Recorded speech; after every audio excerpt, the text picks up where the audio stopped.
Hello, everybody. It's Saturday night. Welcome to the pub. Hope everybody's doing well. Hey, RW, thanks for being out here, man. Who else do we have here? Jess Stevo, what up, brother? Scum TV, what's going on, man? At RW asking for any topics you guys might have in mind. Local topic for Jess Stevo. Okay, cool. Right on. Steve-O looking to get a studio set up. Cool. I'll check that out.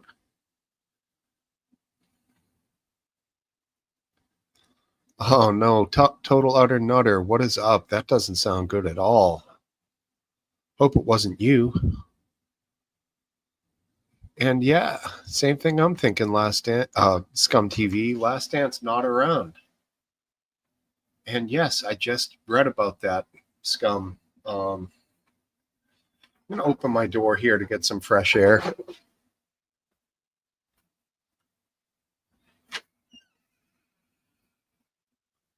Mass casualty event in Michigan. Not good. Some sort of a mass stabbing. But yeah, thanks for being here, buddy. I'm just going to open up my old Twitter, see if there's any DMs, of which there is not. So he's probably just doing his thing, which is fine. Good, always good to have him. Lots of interesting stuff going on this week, certainly involving Ghislaine Maxwell and that whole scenario. Total nutter. There you go. Little levity. Just other various things going on with the U.S. government. As always, I love to cover UK stuff. So if you guys have stuff you want to cover, throw it out there. You can put links in the private chat, I believe. Actually, no, you can't. You have to be actually here on the StreamYard. But I can always look stuff up if it's like international or whatever. But yeah, beautiful stretch of weather we're having over here. Nice and warm summer.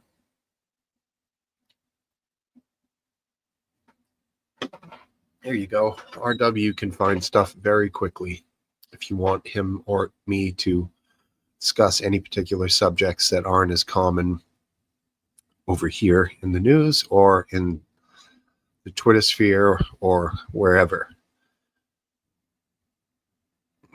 Cool. I'll take that. Han Solo. Yeah, he is a certified bad A. If I don't want to say the full word with your son being here, but he's a bad dude. Yeah. And I appreciate that from little Dubs. Cool. Yeah, it doesn't come out of the shower looking like this. Takes a lot of crap. You ready, buddy? Yes. All right. What's going on, man? How are you? I'm good. I'm lagging out a little bit, I think. I don't know if I'm coming through well, but I'm good. It's an honor to be first. I'm sure Last Dance will show up sooner than later. I'm trying to catch this comment, but everyone's jumping ahead of it. Yeah, thanks, Cup of Tea. I had a whole thing planned, which I obviously completely forgot. So, yeah, rest in peace, Ozzy John Osborne. Ozzy Osbourne. And of course, Hulk Hogan. Actually, both of them pretty formative parts of my childhood and teenager. Hulk Hogan when I was a little kid, but, you know, Ozzy throughout my whole life. So definitely. There's a pretty brutal meme that popped up a day after Ozzy passed away that said "1 day sober." He's holding up a picture. Possibly, yeah. I don't even know. He had He had a bunch of shit going on at the end there, some sort of an infection, spinal issues. Um, yeah, sad. I feel like he had more life left, but obviously not. As Was it I've said ever before, the rumor that you and Goon were talking about? Was that ever certified or just a rumor? not that I know of. Okay. Um, so, not that I know of.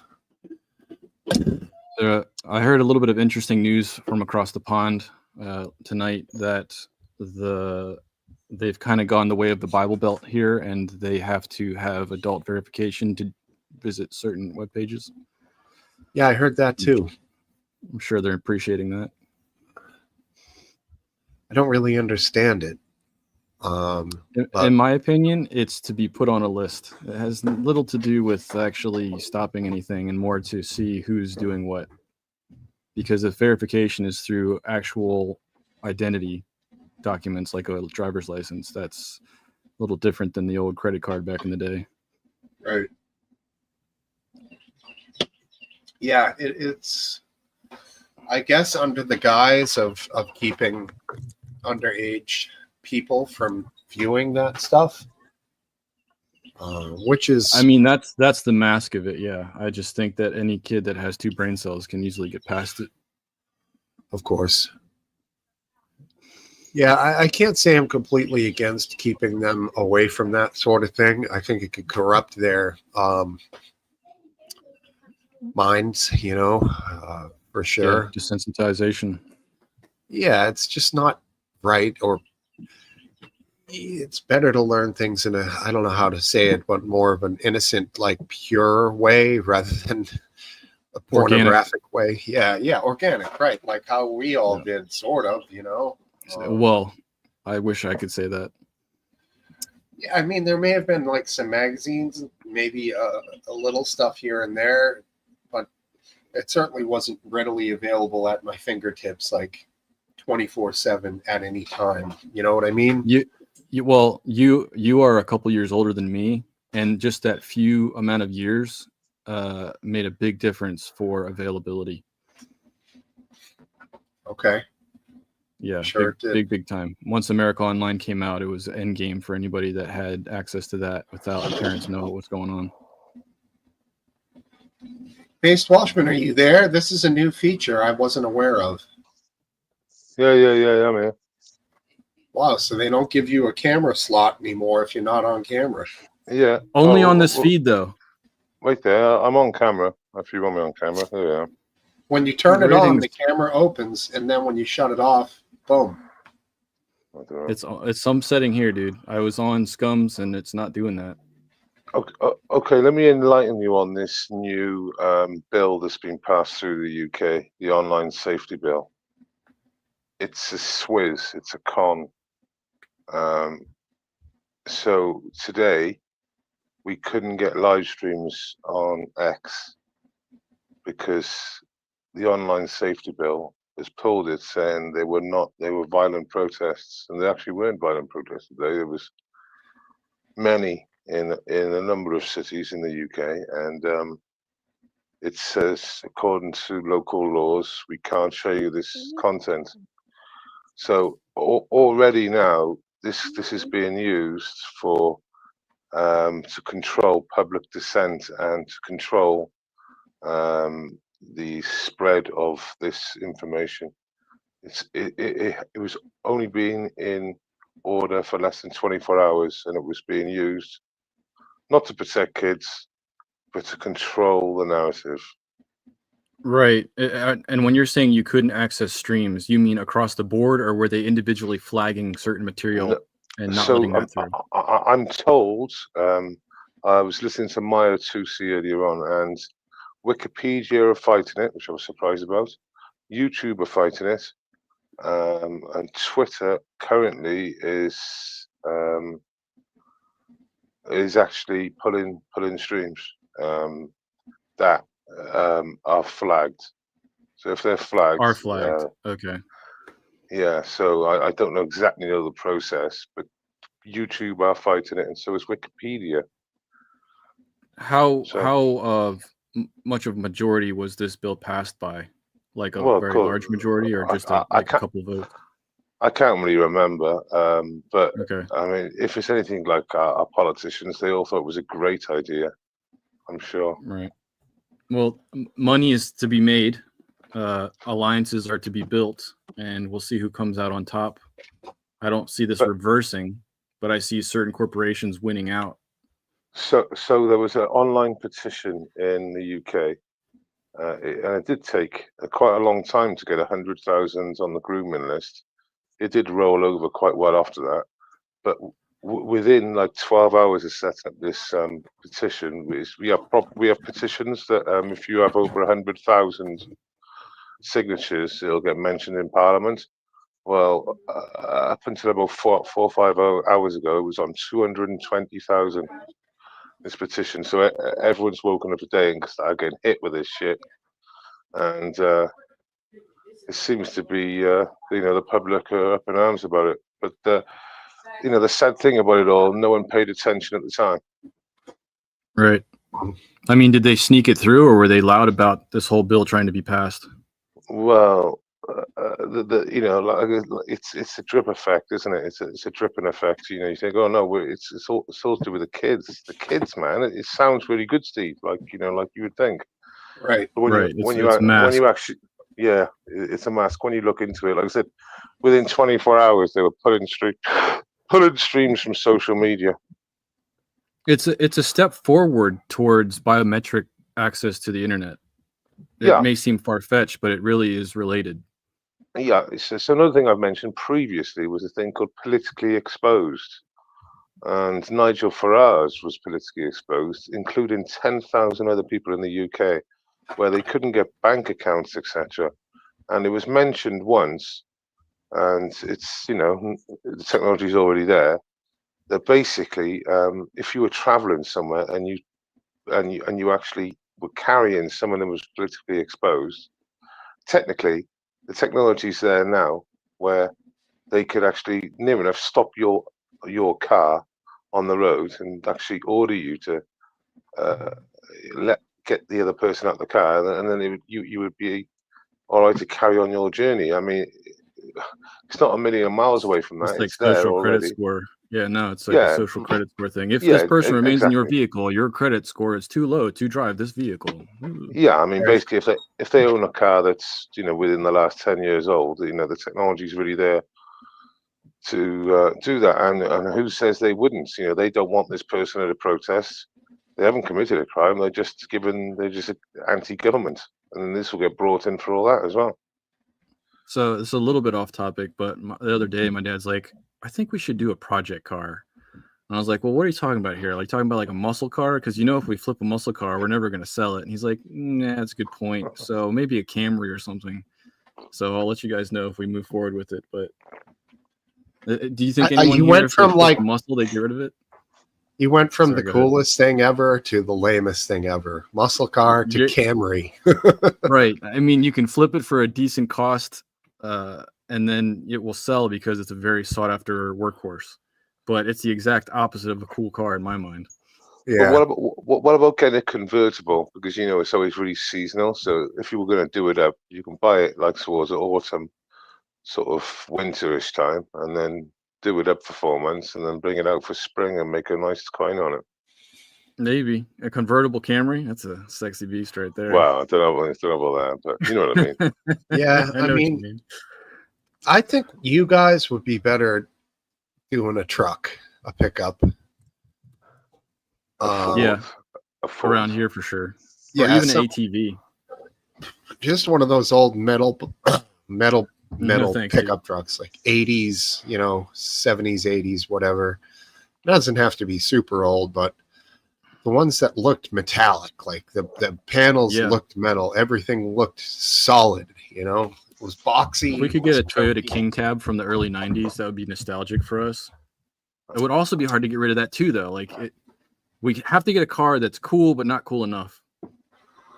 Right. I seen a YouTube video about flushing engines, And there was a guy with an old Ford for 150. Is it a 150 or whatever? The old Yeah, Ford. back an in the 80s. day, they were 150. F100. Yeah, F100. Yeah. Really? So Tiny. he said, "Oh, this is how I flush out my F100." He says he got a diesel. He got a diesel tap pump, you know, like the one you get from the petrol station, and he fills up the engine. And I've heard of this before, but this was like proper based.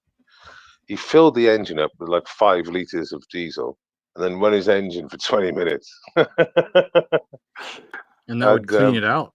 That's interesting. That cleans your engine out. Now it is proper redneck way of doing things, but he said it. I have heard this from people in the past that one of the best things to clean your engine out would be diesel. Right. It sounds the opposite to me. Yeah, It'd it's be not easy to flush. recommended. Yeah, it's not recommended you run the engine for any extensive time, and the argument is like from like 10 pipe bomb, seconds to dude. like 10 minutes. You're But creating a potential pipe bomb. No, I don't get hot enough diesel. Okay. I mean, it's not like petrol, but yeah, and then you I don't know. you just dump it. You just dump the diesel out of the engine. Then obviously it just it strips the oil off the engine. You know, all that carbon oil. Yeah, it makes sense. Yeah, it's more like the way he done it, and he run it for a while as well. It's almost on par with what it would cost for that much oil, but if you just bought a bunch of oil to dump it again. Well, of course, these engine flushes that are recommended in the shops, you get the shampoo bottle size thing, and it says, "Oh, stick that in your engine, and it'll flush your engine." They don't really do the job. The only real way of doing it. Yeah, right. There's a lot of gimmicky stuff. Yeah. My dad, when he uses YouTube, he basically just watches car stuff. That's like his religion, watching anything you could think of that has to do with cars. Well, I can recommend a really good channel for him. If for you, is a channel called Matt Armstrong, UK guy. Yeah, what he does, he picks up cars that have been written off, like hypercars, and then or they've been flood damaged or fire damaged, and then he repairs them. But what you'll like about it is that you'll have a Lamborghini, and then it'll have a fuse box problem. And it turns out that the Lamborghini use a lot of Volvo electrics. And when you have a look at it and you put the part number in only, comes up as a Volvo part. And the Volvo part from eBay is £70, but that same part from Lamborghini is £1,700. I'm grabbing some of his stuff now. Yeah, cool. Yeah, it's a really good channel. He does some.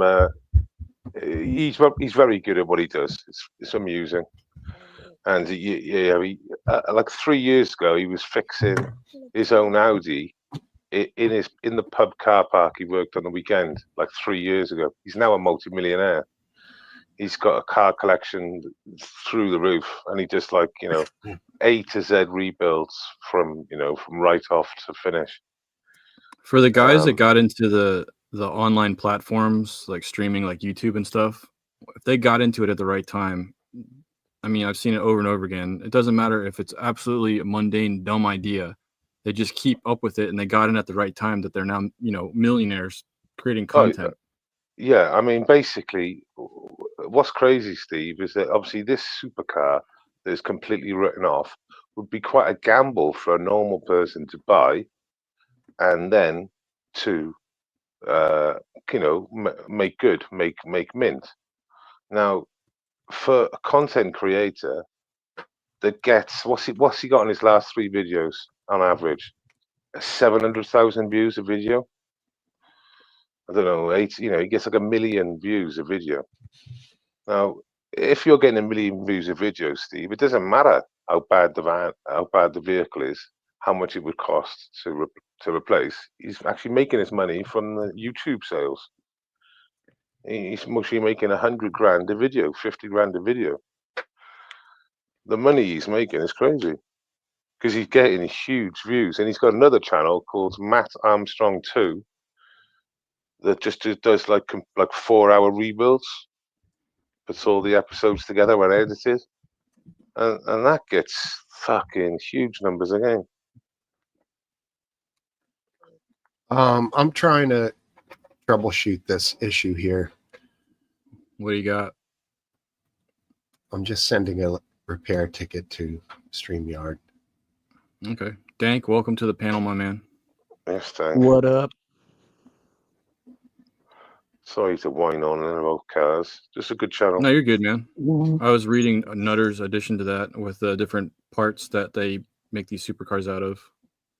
I definitely like the Z-Coupe lights that he's talking about. I believe that's what he's talking about from Nissan. Nissan, or as they say in Australia, Nissan. Yeah. So apparently, guys, there are famous swimming pigs in the Bahamas. Correct. Nice. Are these American tourists, or And- what are we talking about?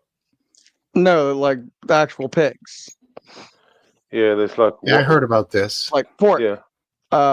And the locals believe that a local population of tiger shark has acquired a taste for pork by eating the pigs while they're swimming. Well, nature. Yeah, You know I've what's seen dangerous those about that? things. What's Yeah, dangerous this- about that is pork meat is danger Close close to to- human meat. Yeah.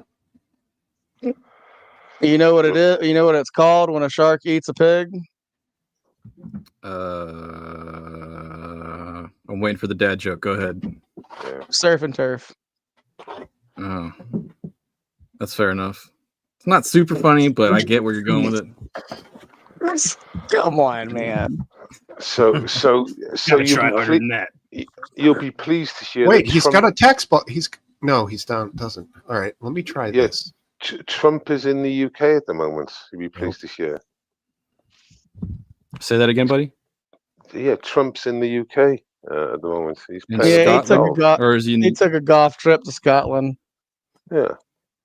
He's picking on your migration law. I saw Oh that. well. Hope that doesn't well, I hurt have your feelings. No, I don't know what he said, but he's generally he'd generally be good, especially on a subject like that. Apple. What's Yeah, up? I'm sure he's picking on them for not keeping a standard and losing their country. Yeah. Why is he there in the first place? Like, really? But I thought he owns a load of holiday resorts, stroke golf clubs in the UK. A lot of them in Scotland. Sure. I mean, wasn't there a small cover that he was there to meet with the prime ministers and stuff as well, world leaders? Yeah, I believe he is at the same time. You know what he's like. Right. Hey guys, let's go and talk on the golf course and get paid. It'd be quite nice for a change, mind you. It must be quite relaxing if they did do it on the golf course. I mean, yeah, as long as they're actually getting work done. I'm not really picking on the man for getting work done. I don't, agree with everything he's doing, but he definitely is at least sitting in the chair doing his job a lot more than the last one. Yeah. Don't forget that people say a lot of business deals get completed on the golf course. I Sure. have heard that. That's like a saying, isn't it, Steve? Have you heard that before? Oh, sure.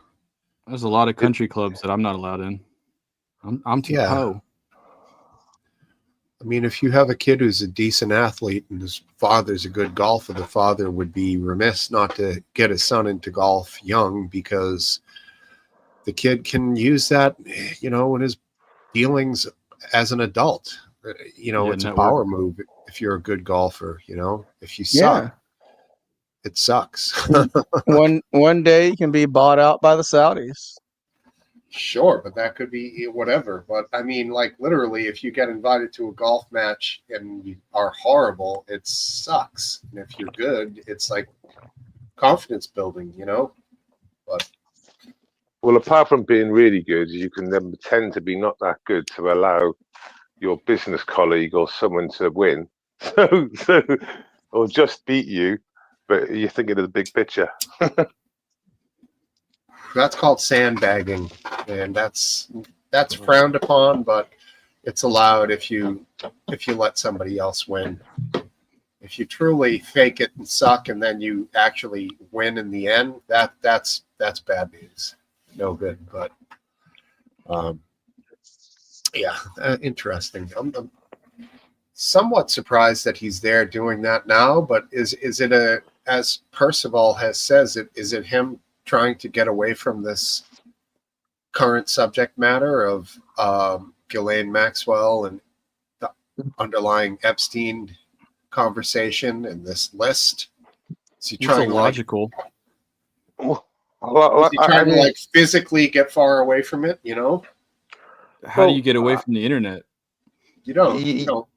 Yeah, and like I said, I do understand what you're saying, but you've got to try and understand that this has been going on for 8 years, and if they had anything on him, the Democrats would have exposed it when they were in power. Because let's be honest about it, they've exposed him on everything that they can, even complete falsehoods, and he still manages to survive it.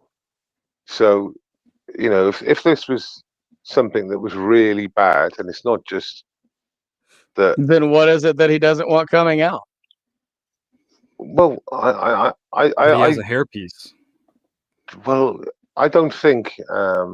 Like I said, if they had something on him, I would have expected it to expose this, say, just before the election. Why would you expect that? Why would you expect that?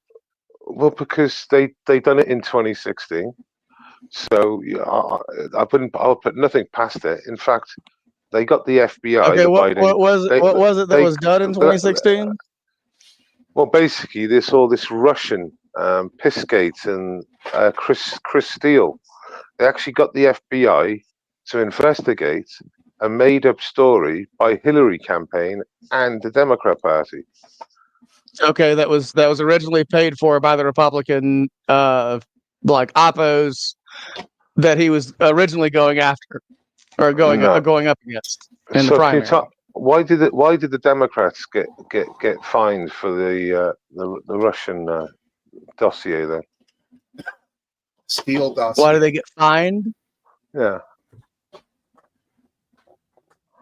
What Democrats got fined for the Russian dossier? The Democrat Party was fined $250,000 for their involvement in the Russian Chris Steele bullshit. I'm sure that hurt their bank account. I know, it's so low. I know, it's so low, it's ridiculous, isn't it? When were they fined? It would have been after 2016. Okay, was there a court case? Yeah, that's because they were fined. Okay, so what was the court case? I don't know. Like, what was it about?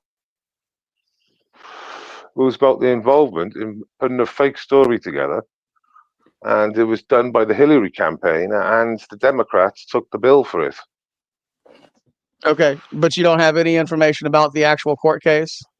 Well, where it was tried, who brought it up, who paid for the court case, like what judge was overseeing it.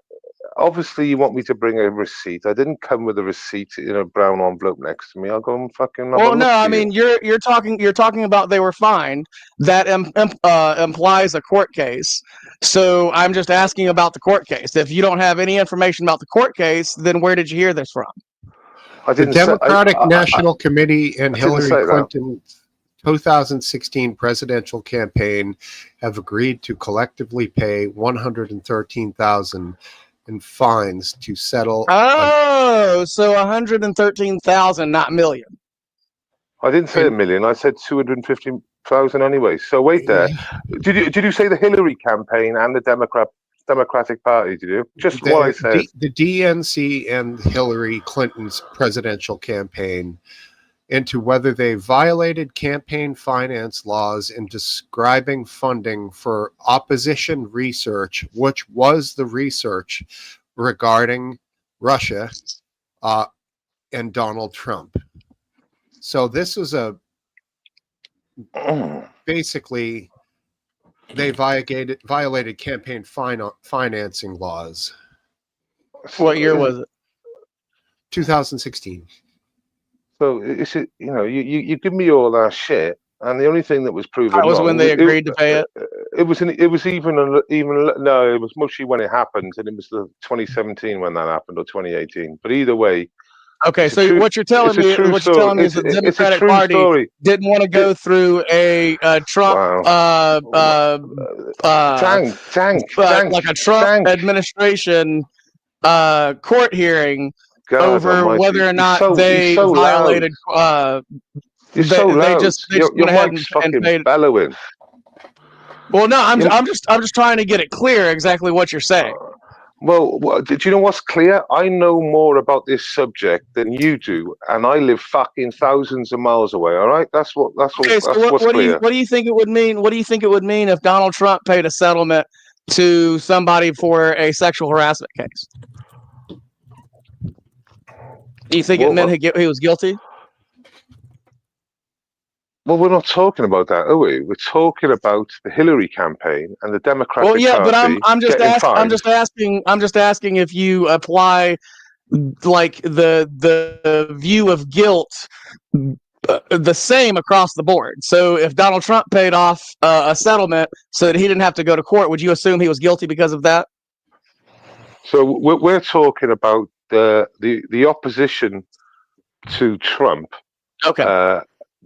Making up stories and having dodgy finances, right, against Trump, and you're bringing up some private case, to do with Trump and his exploits. I'm not even talking about the big cabal. Oh, I'm sorry. Was this a federal case? I don't know. Do some Googling, educate yourself before you keep on. So the FBI was involved with this. Oh, I did mention the FBI, didn't I? I did mention that they got the FBI to investigate this.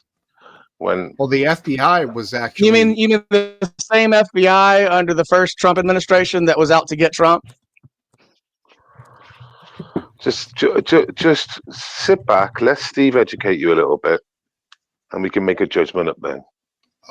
The FBI initially offered to pay Steele for his trips to Rome, but the FBI dropped Steele because he had shared information with a third party in October 2016. The payment was halted, but the FBI was initially attempting to be involved with this fabrication. And I don't know what their motivation was, but it appeared they were trying to undermine Donald Trump and his campaign,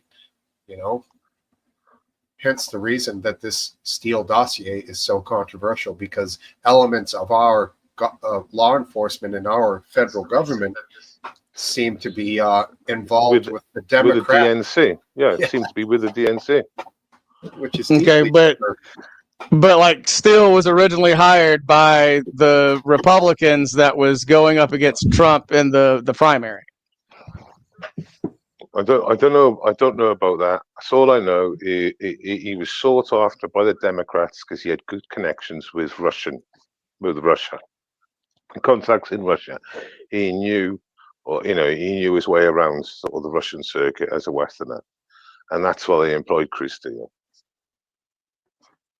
And that wasn't the Republicans at that stage. It was all fucking made up. We all now know it was all made up. And like I said, if there was any golden showers going on, I'm sure it would have been exposed a very long time ago. All of the information that is available points to an opposition research report.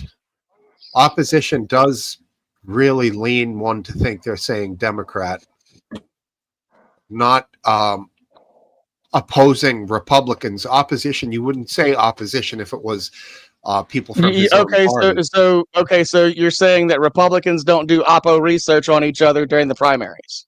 No, I'm just saying that's how it's classified, as opposition research report. Yeah. On the 20th. And in primaries, when Republicans are campaigning against each other, they are the opposition to each other. So they do oppo research. They do, but this would have been after the primaries. This would have been Trump v. Clinton. Okay, but what I'm saying is that it had already come out around the time that the election was happening that the Steele dossier originated from Oppo Research from Republicans. And when they all bent the knee to Trump, Christopher Steele went and shopped his information over to the Democrats. Is it me or is Dank very loud? I can even. Out I'm the all right with volume. my headset. It's I'm fine. fine. I can even it out a little. Thank Yeah, you. please. We can definitely hear him. There. Talk to us, Dank. Okay.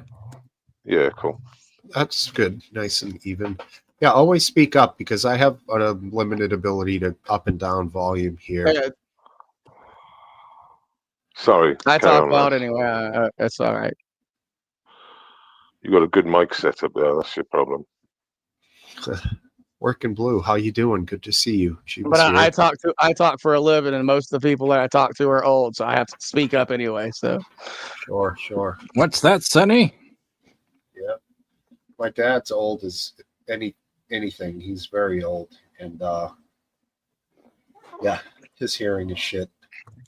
Then he got a hearing aid from the VA and it was way too loud, and he said he was hearing everything. Like someone would move their hand across the table and he could hear the friction on it. He was like, God almighty, I go from deaf to like bionic hearing. I just want to be somewhere in between. Felt bad for the poor guy, you know. Can't imagine, but protect your ears, people. Where's last I got a chance today? question. I got a question for everybody. With the whole, Trump is now going after Obama as a way to distract from Epstein. With that happening, how do y'all think that plays out? How you doing, McGrand? Sorry, what was the question? I was reading the chat. I was too. Say it again. With the whole Tulsi Gabbard's now going after Obama, how do y'all think that is gonna play out? It's just going to disappear. It's not going to go anywhere. I agree. Yeah. It's a nothing burger. And any of all this information that we talk about is just for our entertainment. It's not. There's no one. Yeah. No one's going down. I don't care if we're talking about Russia, Israel. I feel sorry for Big Mike's chefs, though. Of course you do, my man. I know you mean Michelle. I don't agree with you there. I think she's a whole lot of woman hell.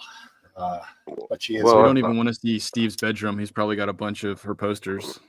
And you're gonna see like big shoulders, like a photo of like big shoulders. Well, they only go after the people that can swim faster than her. Y'all really enjoy Black Lady Cock, don't you? I'm not a big fan. Not a big fan. I mean, you're fantasizing about it a lot. Not Wait, really. what do you mean? She has one? Is that what you mean? You have inside? Well, no, that's what the joke is supposed to be right now. That he called Michelle Obama Mike. Right, he did. He's talking about her shoulders. So not me. Well, to be fair, I mean, if you look at the photos, she does seem to have very wide shoulders. So you think about big Black Lady Cock a lot, do you? No, I think that more so the shoulders. Yeah, I mean, I think that could be, it seems to have the shape of a dude. She's got nice shoulders, though, dude. She's got better shoulders than us. They're quite. I don't think she's a dude, and I never have thought that. But this place I just think it's really funny the amount of time that goes into thinking about big Black Lady Cock. Well, the thing is, was it about 2.5 minutes so far? I mean, Candace Owens has gone into so much thought about big white lady cock that she's now getting sued for it. Well, what does that mean? What is that reference to? I don't get it. So she's being sued by Macron for calling his wife a man. Yeah. By who? McGroin? Macron, the French president. The ex-prime minister or the current prime minister of France? Well, yeah, there's a president and a prime minister. He's ex one and he's the other, so I don't know which way it works. Okay. Yeah, I don't think that's going to go anywhere. Does if you get subpoenaed by another nation, do you have to go to that court? The thing is, though, they tried suing the two journalists that broke the story, the two French journalists that broke the story. They tried suing them, and they lost that case. So in reality, if they, you know, from what I'm hearing, if they've already lost the case against the original people who broke the story, then I don't think your case is going to stand up very well. So basically, they're just doing the Streisand effect on it. And as you know, it goes on and it's in the news more often over a longer period of time. It just, you know, magnifies the story. Yeah, it's just just funny the right wing obsession with Lady Cock. Yeah, see, let me just jump in here now. So the reality is, who keeps talking about it? Wait, what? He's the one who keeps talking about Lady Cock. We're just strange double standard. Yeah, we're just no. Dang, let me make my dang. You guys are always talking about trans sport. Like you guys are like talking about the one woman. You're talking about the one trans woman swimmer that like actually shut the fuck up, you ignorant cunts. Shut up. I know you're shut ignorant. The fuck up. Right. You're just mad because I called you out for your Lady Cock love. Just shut up and have some self-control, you fucking imbecile. Right. Okay, you're the person who keeps on bringing up this. We're just memeing the subject out. We're just having a laugh. And it's funny how the left can't take memes, can't take any sort of ridicule of public figures. They think they should be protected at all grounds. We don't give a fuck. It's not us is the problem. You obviously do. It's funny that you choose to fantasize about her having a big black lady cock. Well, no, you're the one who keeps on talking about big black lady cock and big white lady cock. The reality but is, if you think she's a man, then what do you think she has between her legs? We're just having a laugh. But because you're a political figure on that side of politics, we're not allowed to have that type of humor, Welshman. Okay. Yeah. You're mad. It has to do with some degeneracy. That's right. It has to do with some degeneracy. You're mad that I made a joke, and now you're trying to. You're just very loud. You're very loud. You're very ignorant, and you don't understand how to have a conversation. You just talk over people. I'm sorry, I thought we were having a conversation. You were making a joke. I made a joke. No, you just blare out and then don't let anyone interact. You just blare out in the middle of me making a sentence. Hey, Welshman, are you upset about his joke? Did it hurt your feelings? Well, I don't get upset by most jokes, to be fair. Like, I can't think of, maybe something to do with... My feelings are okay. I just want you to know... Hurt dog always holler. It is an often mentioned punchline, this whole thing about Michelle Obama, which I still don't understand why it is. But this is directed towards you. Isn't it funny? Isn't it funny? Yeah, isn't it funny? Isn't it funny? Why it's so often used?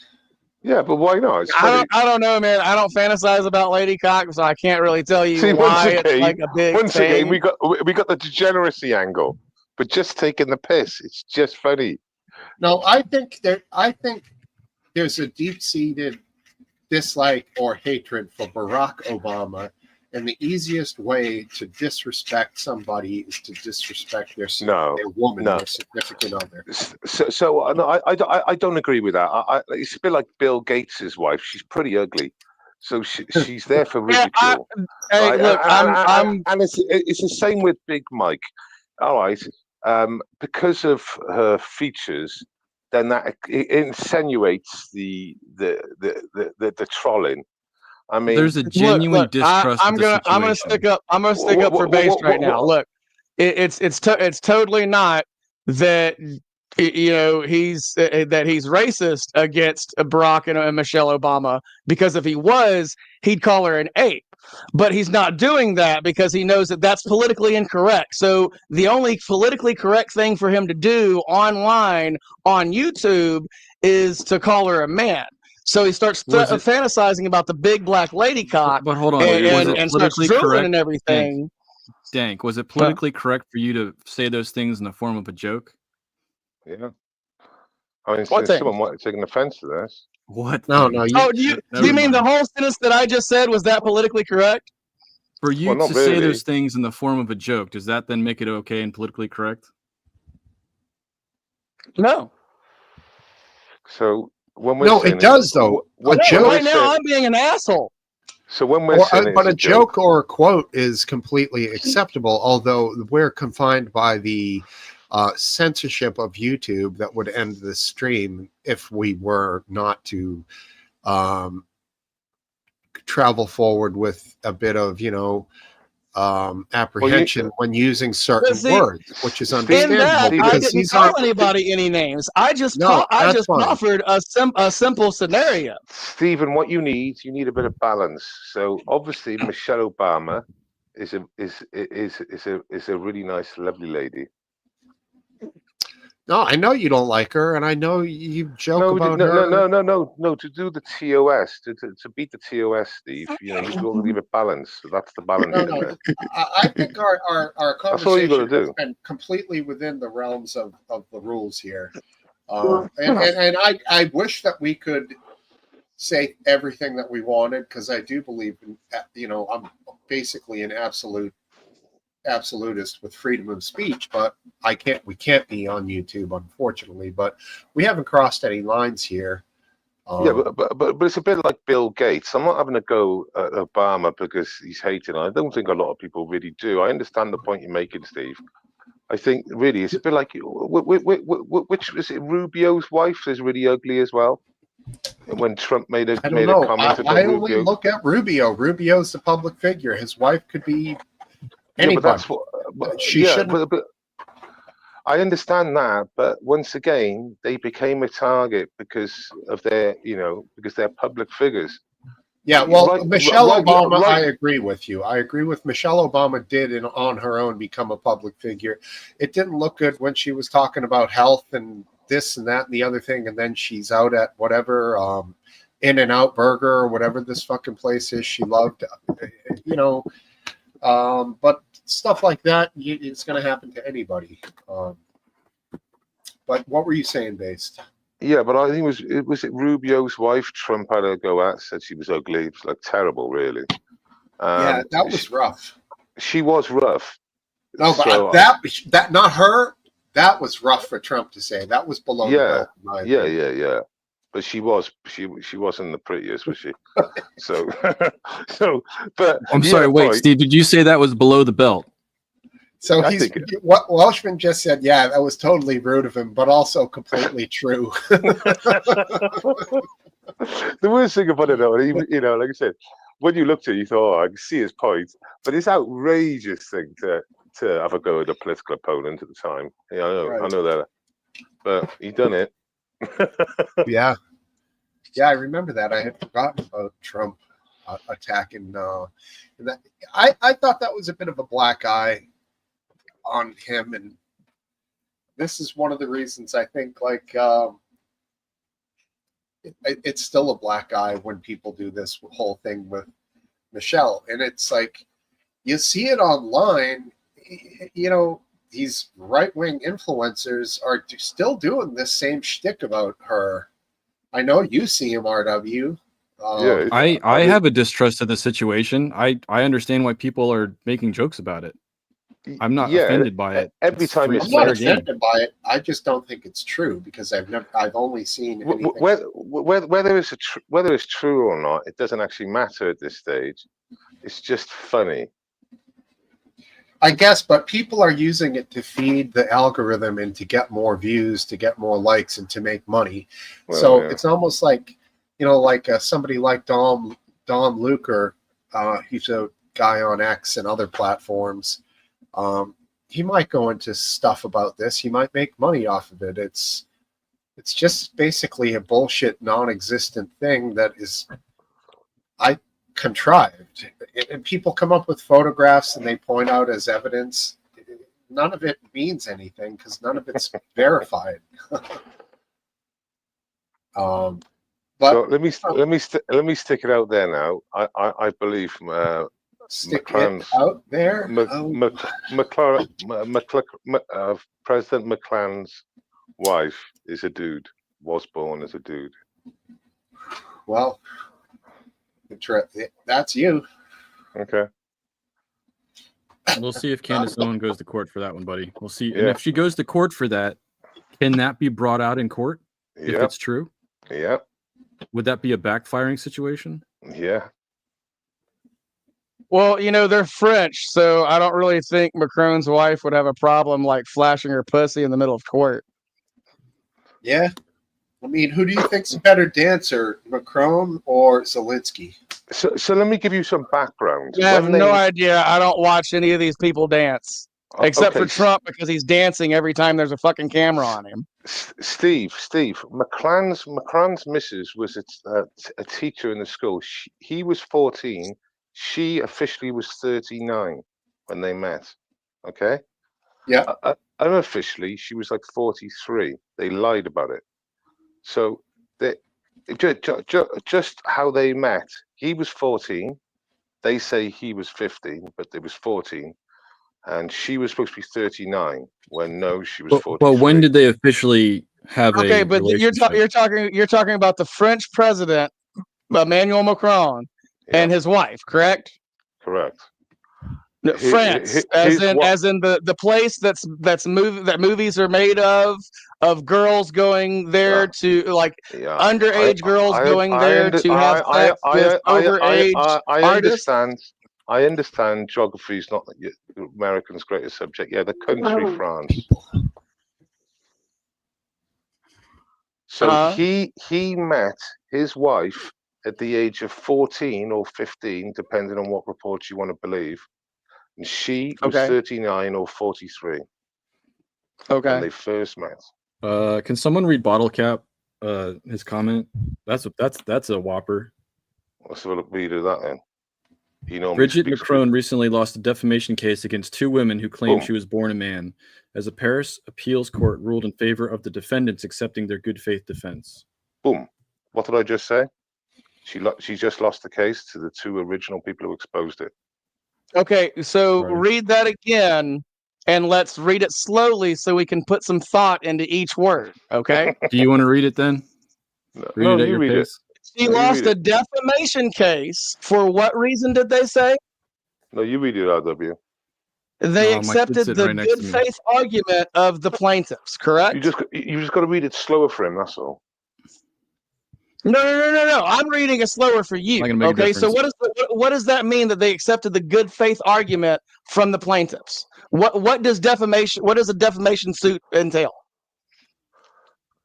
Did it say they lost the case? Did it say that they lost the case?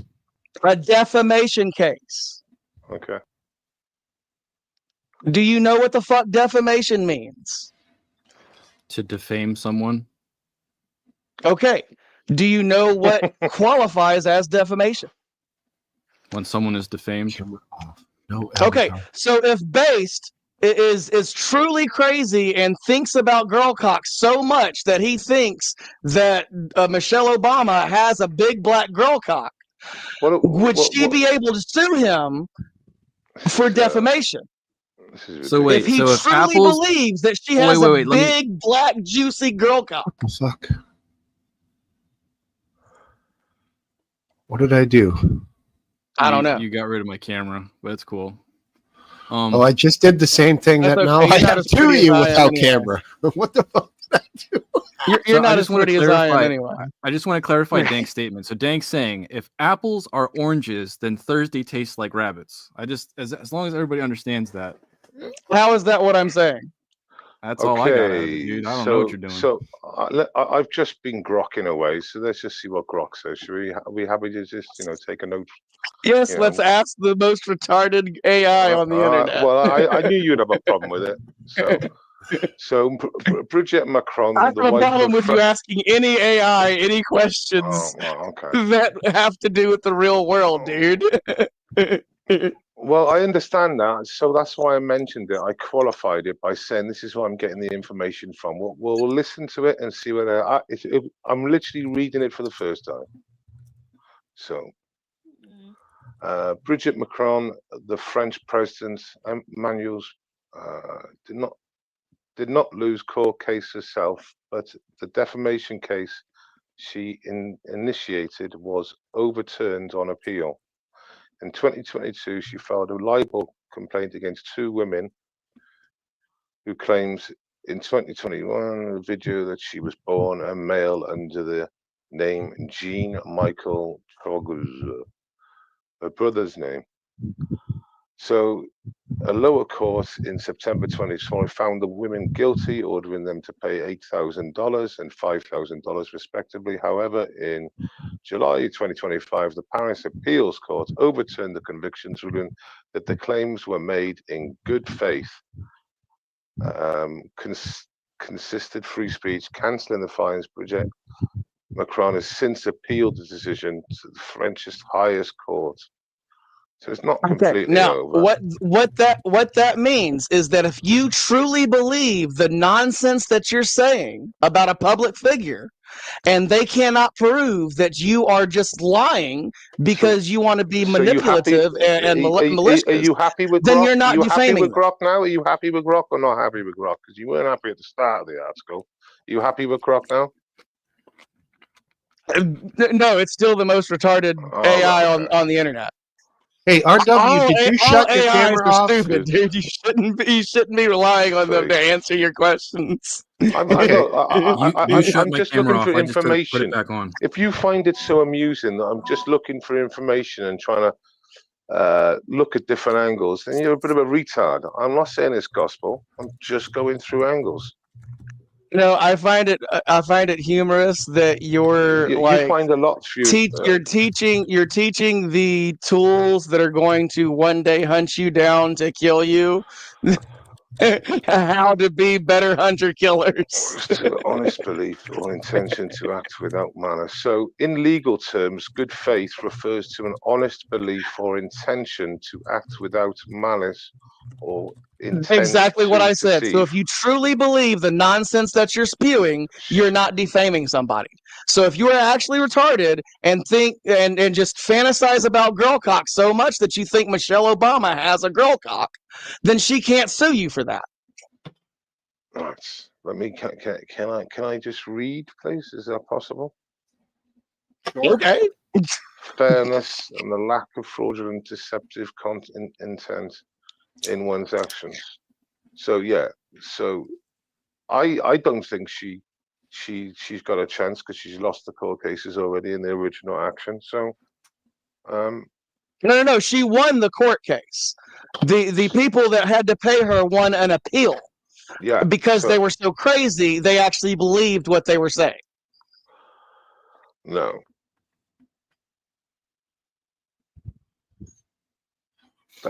That wouldn't stop anyone from suing anyone, would it? Just because they honestly believed it. But that's the thing. Defamation has to be malicious. You have to be willingly, knowingly lying and provably lying. If your defense is, look, this is what I truly believe, nobody can disprove that unless you have written it down or communicated with somebody or conspired in some way that there's hard evidence that you're lying. So, in which case you are defaming someone. Okay, by saying that, for her to lose the defamation case, they then accepted the proof that she was maliciously lying. No. Wait there. Wait there. The original case, they said that the 2 people were lying. On appeal, the appeals court said, no, these people are not lying. There's no proof of that. They are just stupid, and they really believe this. So that's all Candice has got to do in her defense is say she honestly believed it, and then the court case is crossed the case. Okay, yes. Great. That's all you ever have to do in a defamation suit. Okay. Absolutely, yes. Perfect. And because it's already been proven in a previous case, it should be an easy thing to follow.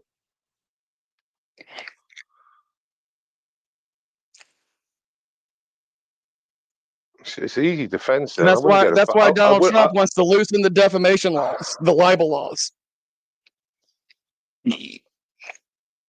Well, he doesn't seem to. He seems to be doing all right as it is at the moment. Don't worry about that. 16 million here, 10 billion there. Can we shift topic for a second? I have a question from Europe that I'm not familiar with exactly.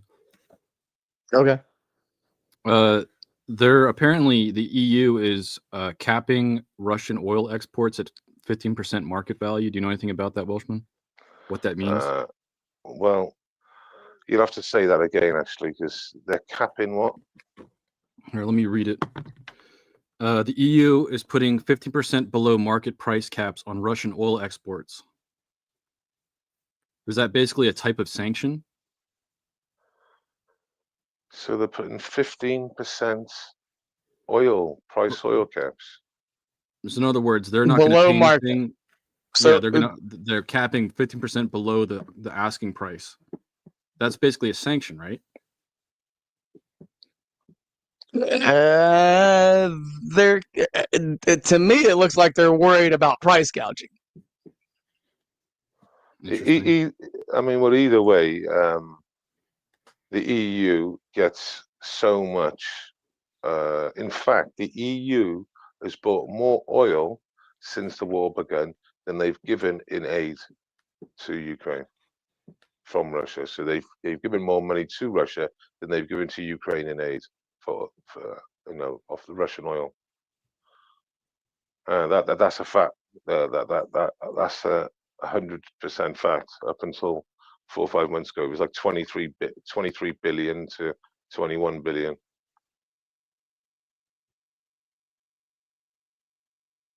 You're muted, Steve. I can't figure this out. I'm gonna just not worry about it. All right. We still support you. They gave me an AI answer. So dumb. Hey, was that Lee I just saw? Hey, Lee, what's going on, buddy? Cool. Yeah. Welcome back, Lee. See, Bottle Cap is here saying, just in response, the EU has recently lowered the price cap on Russian oil exports to $47.60 per barrel as part of new sanctions aimed at reducing Russia's revenue from oil sales. So it is a sanction. So just the person that worded it to me was saying it in a way like it was some new tactic that isn't a sanction. So never mind. I digress. Yeah. So. All right, guys. So I'm gonna go ahead and roll out. I gotta get kids to bed and get to sleep soon. So, all right. Be well. All right. Thank you for being here. Yep.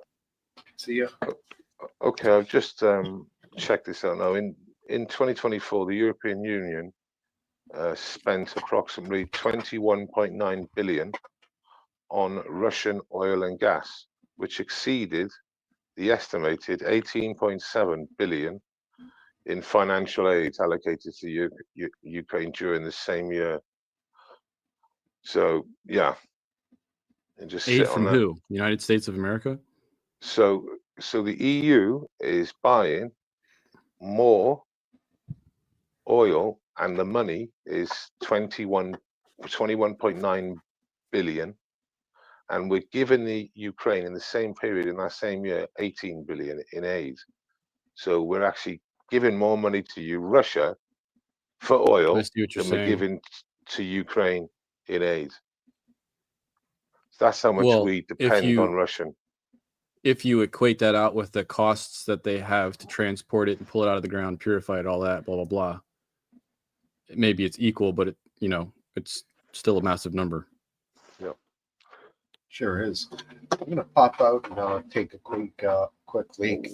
RW, you want to rouse up some people from like your realm of the I can zones? See if they are interested. Why am I not on the screen? Have we got that glitch going on? Yeah, no, it's I don't know. I don't fucking know. There's the thing with StreamYard is they make it so simple. There's literally nothing. There's nothing.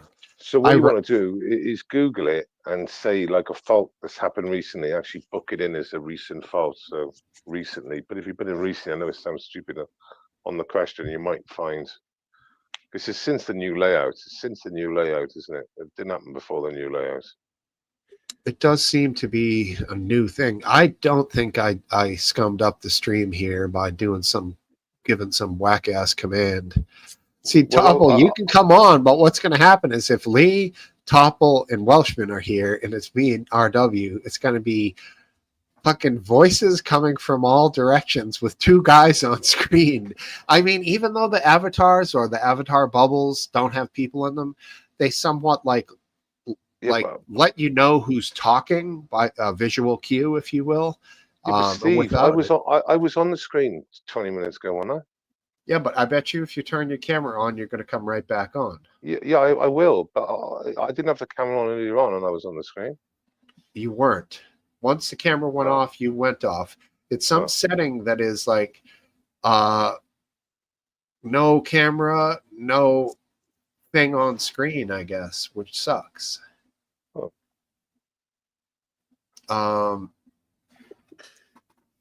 Makes no sense. Like I said, it must be a settings thing, most probably.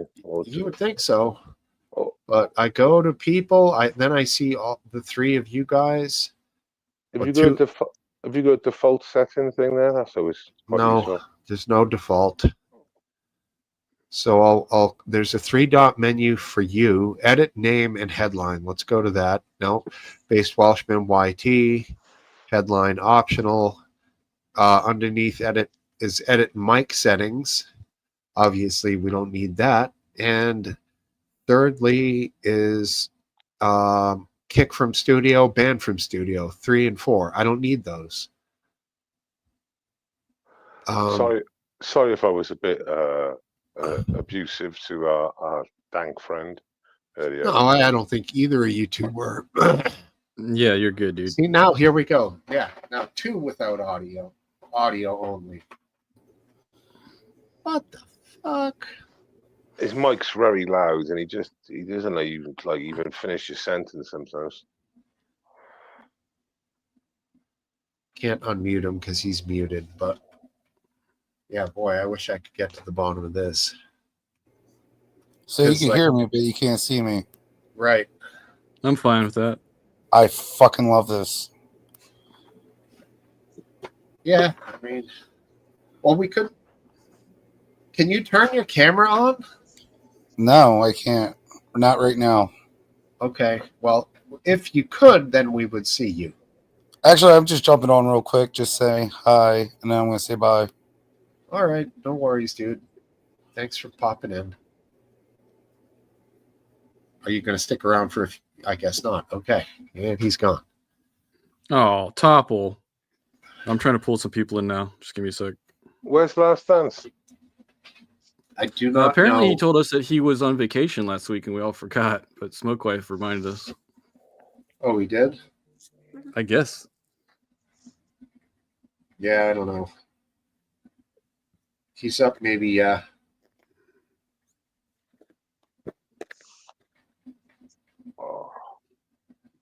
go with wife. She has a good memory. So I'll fill you in just to fill the space from across the pond. You know the hotels that they were protesting out last week? Yes. Well, they had a meeting. Remember this particular hotel, the one in Norwich, where the chap arrived, and I found out it was 3 days, not 8 days. He was in the country for 3 days, and he abused a 14-year-old girl in a school uniform. And there was all these protests. The council have overwhelmingly voted to the closure of that hotel in that location. It doesn't mean a great deal, apart from obviously the public forced it upon them to act in that way. I did it. So I did it. I sorted it out of you. I did it. What was it? Please tell me. Was it a little checkbox? Yep. Yeah. Are you gonna follow up all 15 of those tickets you sent in with? Never mind. So what does the box say? What does the tick box say? I don't want to tell you because it'll make me sound even dumber, but automatically add presented media to stage. No, that's not true. It says, I'm sorry, that was the other thing. This is what it says. audio avatars. I didn't click 2 and 2 together and realize audio avatars means show an avatar when a user's camera is off. So they call it an audio avatar. It doesn't say audio only avatar, Yeah. just says audio avatar. Sorted.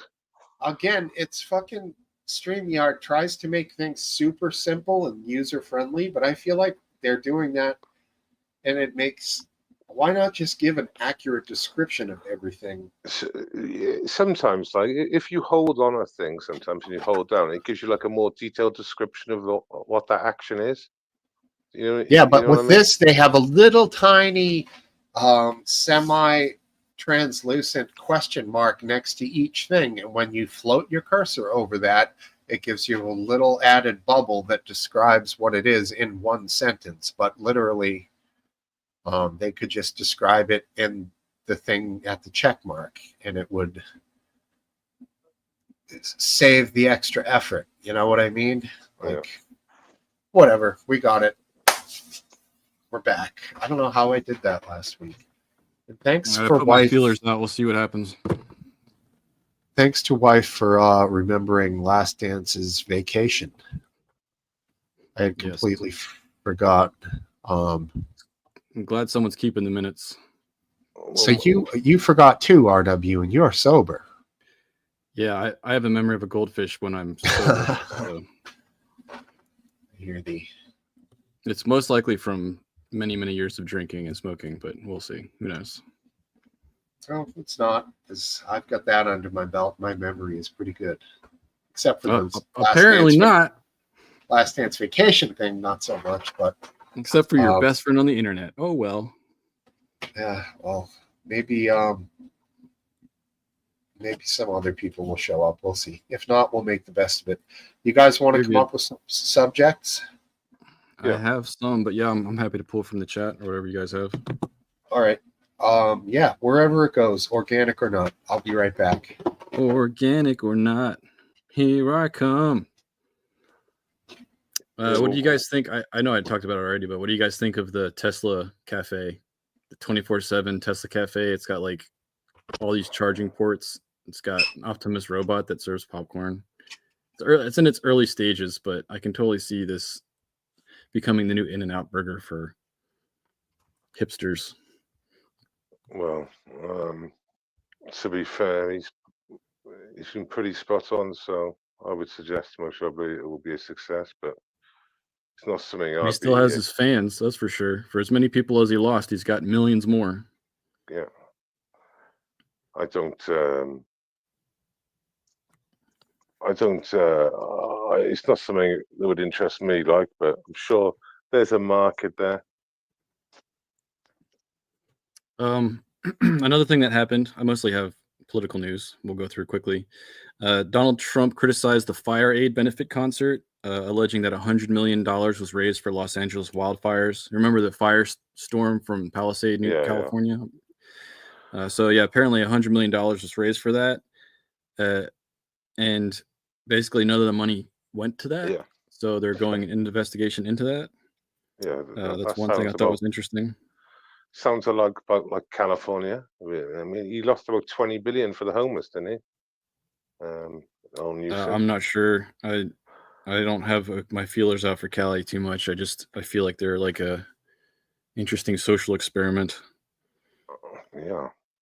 That we have the Ghislaine Maxwell with the limited immunity and apparently naming 100 names. I'm very interested to see what comes out of that, because to me, it's just something that's going to be used to shift and redirect politics in a specific direction for a new narrative. I don't think it's actually going to be this revelation into the deep state or anything, sadly. I don't think that's even an option. Well, the only one that really knows would be her. And the thing is, things like the butler, things like the pilot, these people, the gardener, they all knew, you know. It's not just technically her. Lots of people knew. What's this? She's the only figurehead left that I am aware of, unless one of the deep state's going to come out. Who? Yeah, but if you were a cleaner in that place, If you were a cleaner in that place, you'd know what's going on. I would not want to do the laundry at that place. I'm sorry. A lot of bleach. Lot of bleach. Another thing that happened is the United States and Japan did a historic trade deal for $550 billion. 90% profits going to the U.S., along with a reciprocal tariff of 50% and expanded market access. Sounds like a good deal. Made greater ties with Japan. I'm curious to see what $550 billion in investment is. Is that like one Honda facility?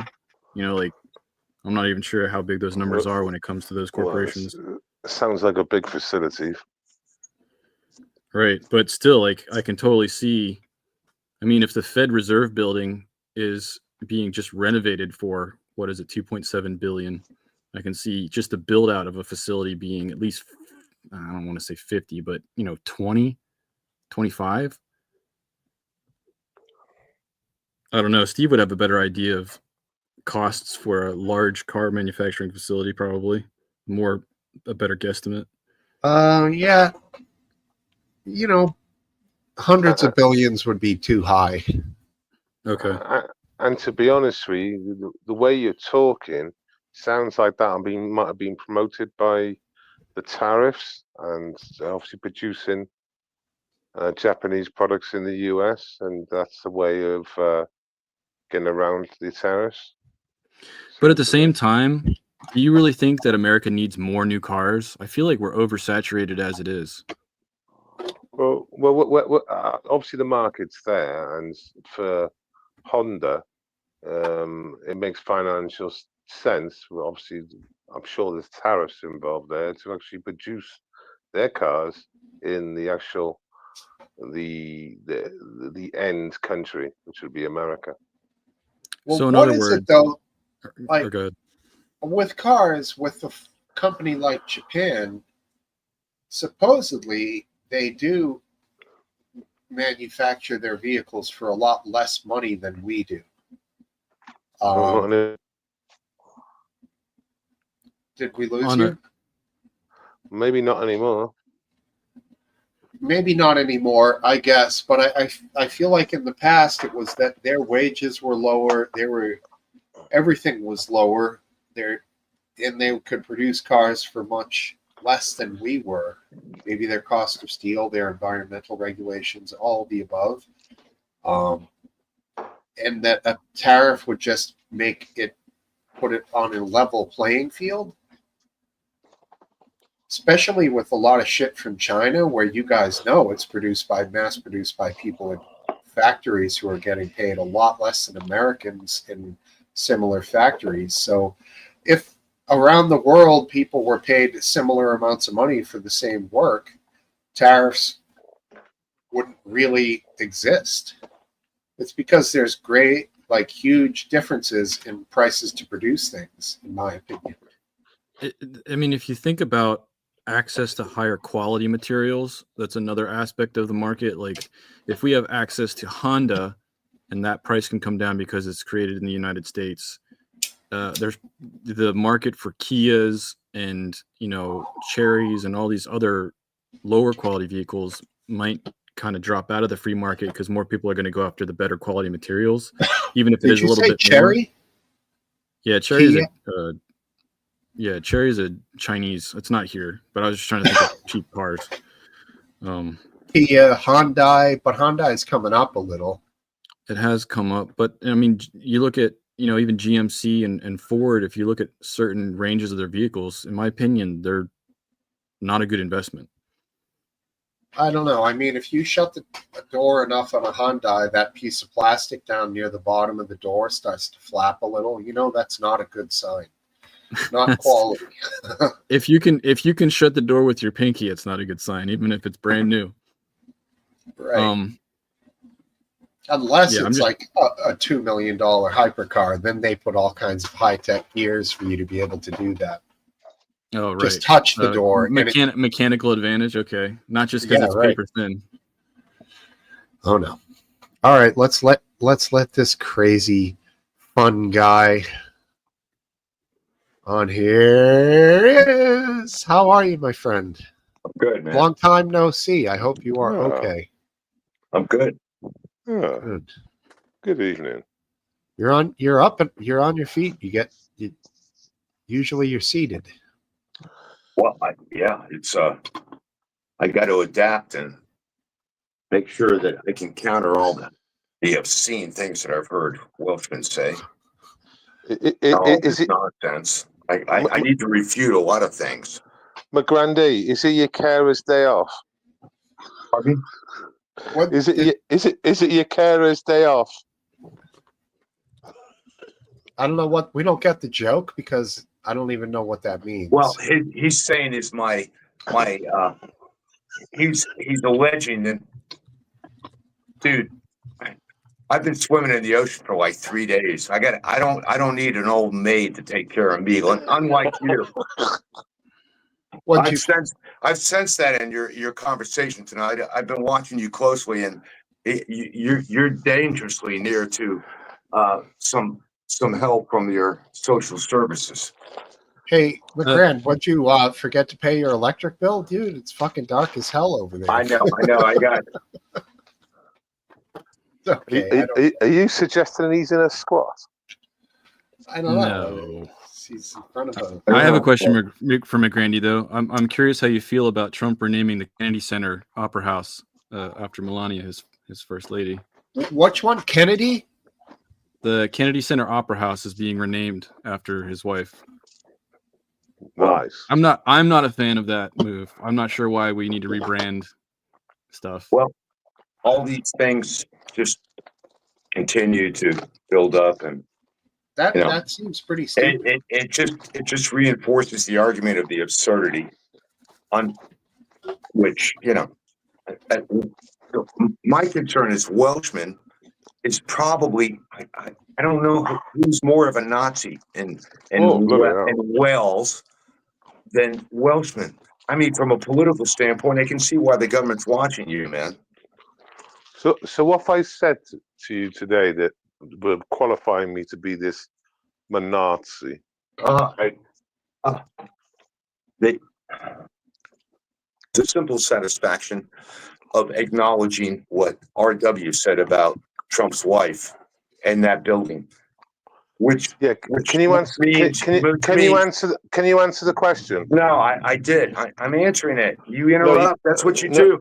I noticed that all night tonight. You just slandered me. In fact, Steve may have noticed that my text. You just slandered me. I asked you, can you put some context behind that? And then you talked about Trump's wife.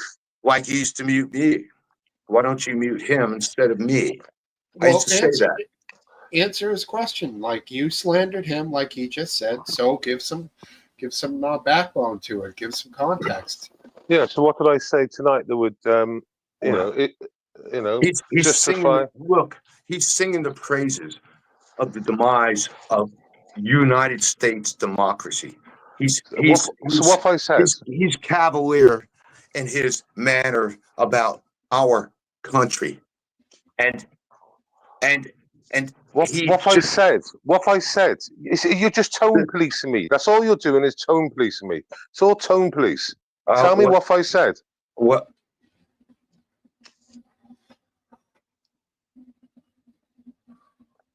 All you have to do is rewind from this point. And it shouldn't be hard. It shouldn't be hard. Tell me. What did I say? It's not my job to judge you, other than to tell you who I think you are. Right there. And I don't have to justify my. You just labeled me as a. You just labeled me a Nazi. Obama's wife having his pick. All those things that are so un-American and so fucking decrepit, and they're fucking disgraceful. Can we get some fucking something that should have been warranted? You're being muted earlier. You're a hostile, evil fucker, man. And I know you're a Nazi. I know you are. Steve. Yes. Right. Yes. Can we get some order? He literally just said then that he's not here to judge me. 5 minutes before he's calling me a Nazi. He's a complete oxymoron. What's he talking about? I don't know. I feel like you use that word, McGrandy, a little I do, freely. because it's extremely descriptive And if you look up the definition, no, you'll it's see weak. that It's the weak. application- It's completely weak. It's completely weak. He's It shows afraid. you have no. It Again, shows he's you have afraid of you have justification, Steve. No real argument. So mute him so I can respond. No. Well, Mute actually, him so I can respond. no. This is why you Can he lost the endure being election. muted? This is why you lost the I want to election. respond. You want to allow me to respond? Keep labeling, mate. Keep labeling. Talking, and you don't let anybody respond. And that's my biggest argument against you. You think you can overpower everybody. I thought it was a Nazi. You know what? You think you're a bully. You're a bully, dude. That's what you are. And so let's just get it out there, McGrandy. So what? you think he's one of the hallmarks of Nazism is extreme racism? Yes. So what I said tonight? What I said tonight? I do. Steve, can you try and get an answer out of him? Because I don't seem to be able to get an answer out of him. We seem to have a proper forum by the chairman here, who's asked me a question. Was the Michelle Obama, aka Mike, Big Mike, Big Michael, Mikey Boy, old Mikey guy? Was that what you found to be racist? Yes, but it's not racist. Yeah, because I mentioned Bill Gates' ugly wife, and then Rubio's ugly wife. Well, how convenient! How convenient! Well, yes. So that does that make me racist against white people? Listen to me. Two against one. Listen to me. It doesn't add up. Listen to me. You are the guy. You know what the common denominator? Do you know what the common denominator is? They're ugly women. They're ugly women. They're all ugly women. All right, let McGrand go. Go, McGrand. Okay, your perspective is you cheer the carcass of a boy washed up, a Syrian boy washed up on a Greek fucking shoreline, and you revel in that. And I saw this is just gaslighting. This is just gaslighting. I know what you are. Let him finish. Go ahead, McGrand. I know what you are. You relish that shit. And it's fucking disgusting, and I'll never forget that, Based. So maybe I'm biased, but I remember. Okay, my wife tells me that's my problem. I see everything. So it's just scary. But basically, you're just gaslighting now. It's got nothing to do with the conversation. I'm not gaslighting. I'm telling you the truth. It's got nothing to do with the conversation. Go ahead and run. I've said my piece, Steve. I don't particularly recall him reveling in the fact of that child dying. No, it was a live leak, Dave. This wasn't on live leak. I wasn't. See, once again, I wasn't on live leak. This is ridiculous. This sick animal. McGrandy, he cheered when all those fucking poor people. You literally mentioned live leak. They were being stopped in Eastern Europe. They were trying to cross the border and find a better life. From a war that we created in the Middle East. Can we get some more? He was outraged. He was outraged when those people made it to his own country. Do you want me to make this a shit show?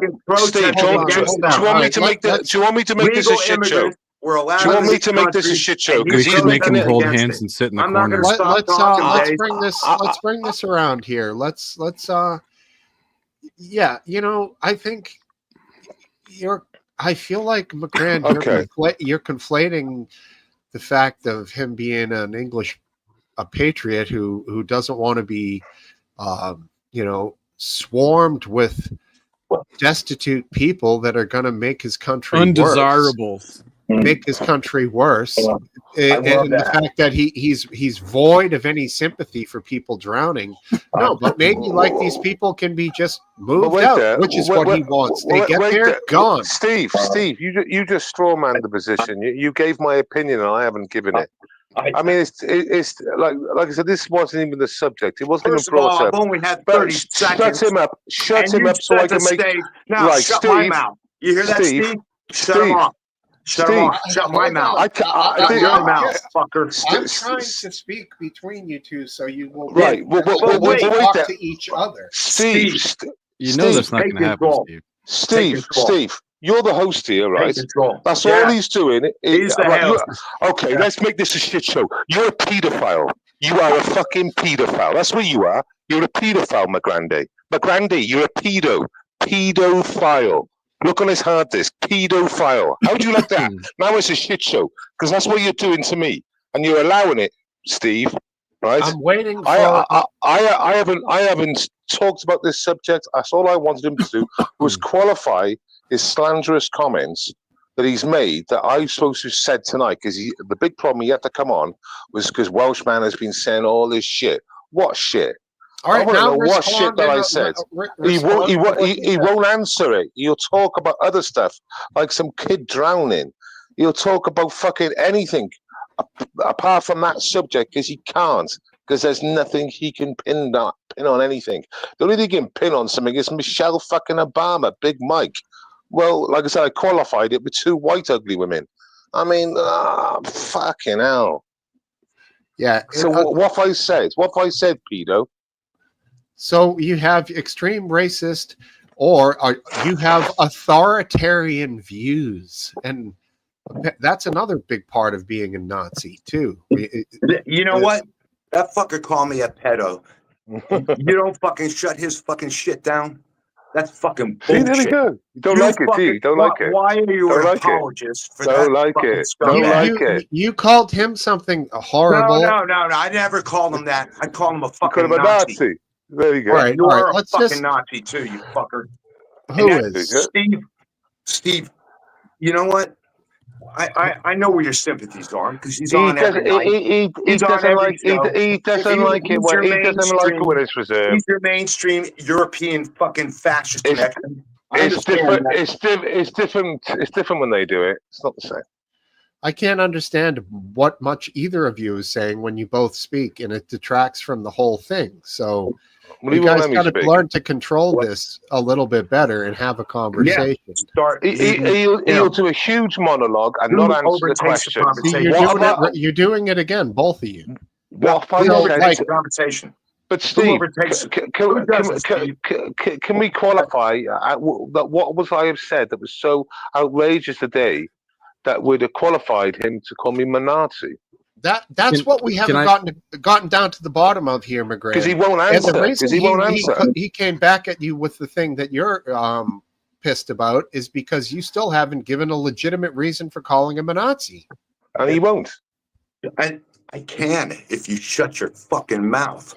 We should have said it half hour ago. You fucking. Go ahead. Nonsense. 30. Now. Shut him off, Steve. Just go talk. The guy has been a profane fucking nationalist and a fucking paranoid fucking Great Britain fucking Nazi fuck who was been afraid of anybody who was not a pale fucking skinned bitch. He said that I had said loads of stuff tonight. What have I said tonight? You said you had to come on because of the stuff I will not continue. Well, what's up to you, innit? Mute that motherfucker if you want to respond. You just turned the conversation into a shit show. See you later, my granddad. No, yeah, good. Go. Leave, you fucking asshole. No, I was saying goodbye. I ain't going nowhere. I'm saying goodbye to you. I was saying goodbye to you because you're going to fucking bail out now. You know what? You're a fucking coward. You can't shut your fucking mouth. You're fucking afraid of honest debate. Steve, you're allowing this to happen. Every time I'm challenged, I respond, and he interrupts. Shut up. And you allow it. Shut up, Jimmy. You didn't allow it for me. Guys, can I say something? Can I say something? Yeah, please. Let somebody who has something rational speak. Oh. This is childish. I know that some people enjoy this aspect of drama and stuff on the internet, whatever, good for them. But to me, it's childish. It's not like you're arguing over subject matter. You just don't like each other, and it's devolving into you guys yelling at each other with never actually going in a direction, just back and forth. Well, so like, it's not, if that's what people want to do, fine, but there's not much anyone else can add to this conversation. It's just you guys going at it. Yeah, but he makes slanderous comments. He hasn't got anything to back them up. I'm so offended. What if he just doesn't like you, You're such an animal. What if he just doesn't like you? What if that's all? I've worked that out. I've worked that out. But of course, he likes to label people, and like I mean, if he's a fiddler, if McGrandy's a fiddler, he's a fiddler. There's nothing we can do about that. Yeah, because your whole objective is to silence anybody who is against you or dirty your old argument. man. Dirty old man. See what I mean? Dirty old man. Anybody who is with his white shirts and his rolly. Let him finish. Come on. I was going for the personal attack. This is fucking Nazi 101. Goebbels would be proud, my fucking friend. Ooh. You are a fucking asshole. I know exactly who you are. If we're going back to that, this is completely. This is going to basically end the show if this is what you guys are going to do. Well, I agree, Steve. But Jimmy Savile said McGrandy with his right hand man. Get a fair platform here. I cannot have a fair platform, and it's. I'm gonna leave it to him. I'm gonna leave it to you guys. McGrandy. I'm gonna leave because he. McGrandy. Jimmy Savile said you were his brother. Jimmy Savile said you were a blood brother. And you know what? Free speech is a complicated topic. I'm gonna stay just to irritate that fuck. Would you guys like to talk about something else besides each other for a while? Perhaps we could Europe has been in existence a lot longer than your place, and you have an ancestry much older than you, and we have one. Gerald Thompson sounding in. Don't want to miss any of these guys over here. We'll get rid of that.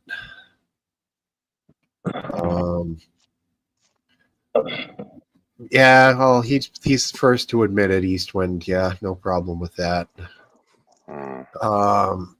Yeah.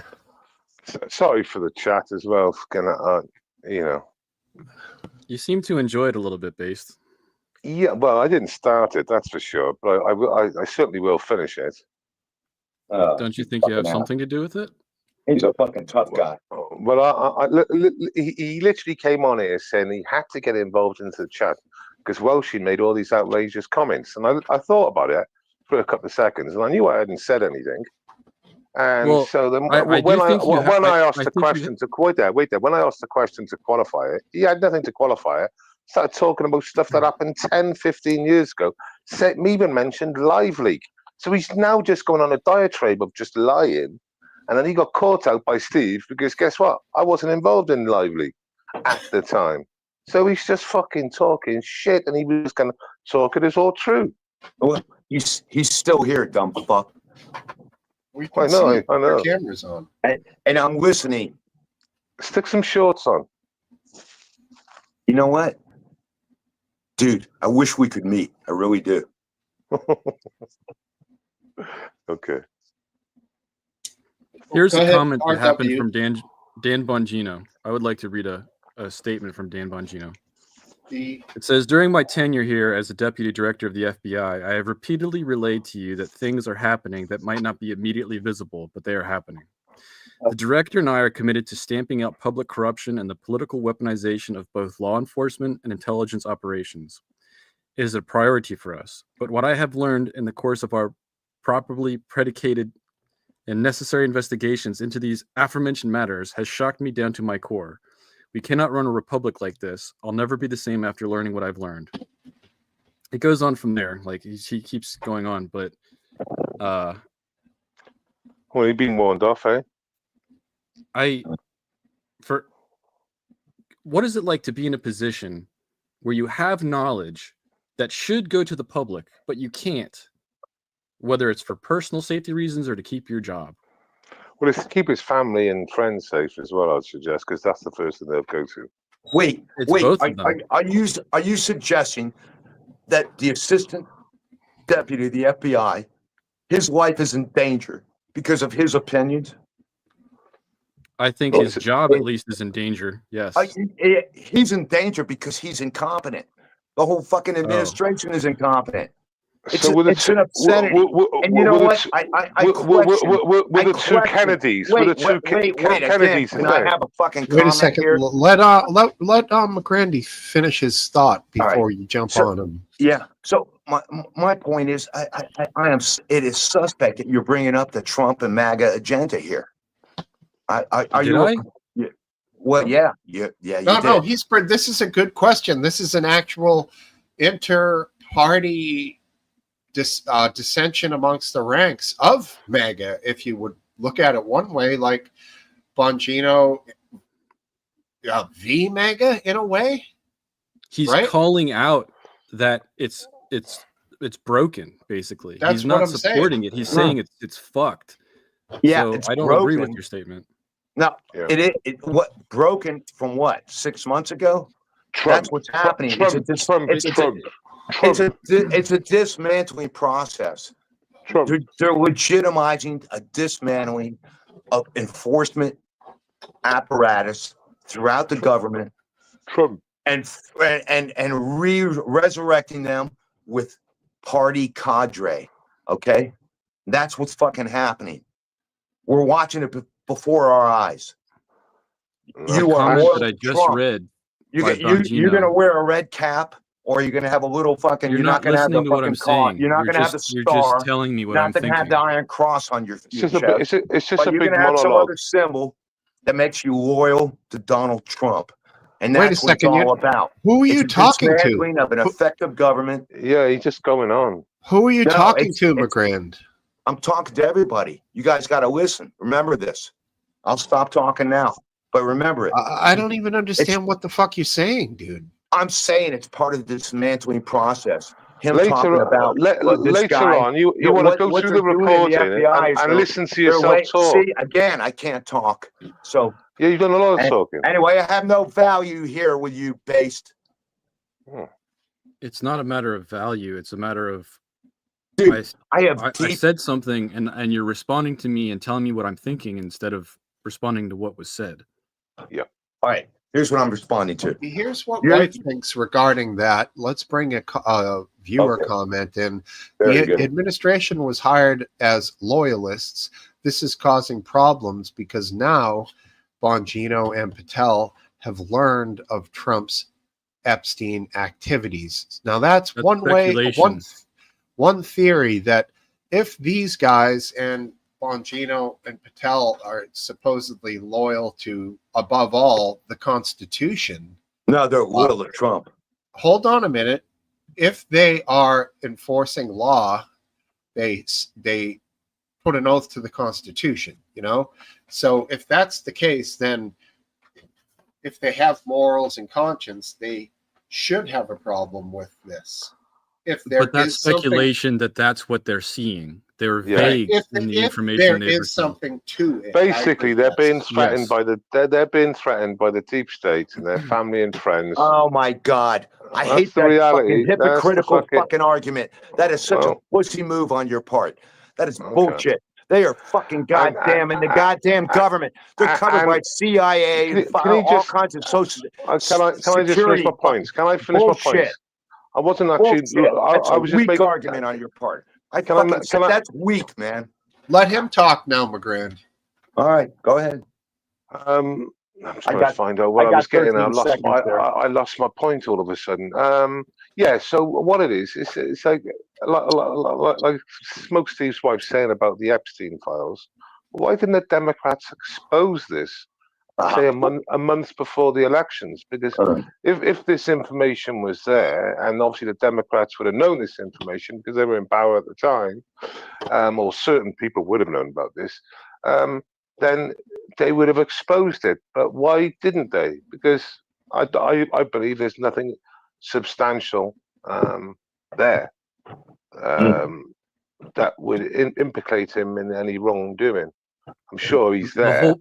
The whole point, though, is that they're sorry. I want to hear what you're going to say, please. The whole point is that Bongino is a fellow that's just stating out loud that he's absorbing information. He's reading and gathering data that's shocking him to the core. He's not saying what it is. We don't know what it is, but we know that he's shocked and that he's not allowed to give out that information. But he knows for a fact that the Republic can't run like that. And it's a teaser. So the hardest part of that for me is that the information is there. They don't have to investigate for the information. It's right there. It's that powerful. It could destroy your republic. But we don't know what it is. That's the whole thing. Yeah. I wish this whole classified bullshit was... Isn't he suggesting that it's that powerful? It could destroy the republic. Yes, Isn't that but what- there's no context for which direction he's heading but in But for what it is. that's explosive. That's fucking nuclear that's like explosive.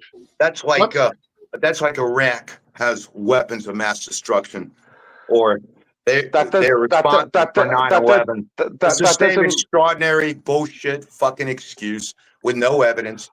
It's all a why sham. didn't the Democrats It's all release a fucking it? Why card did, show. if Wait! I cannot talk. Wait, you've been talking.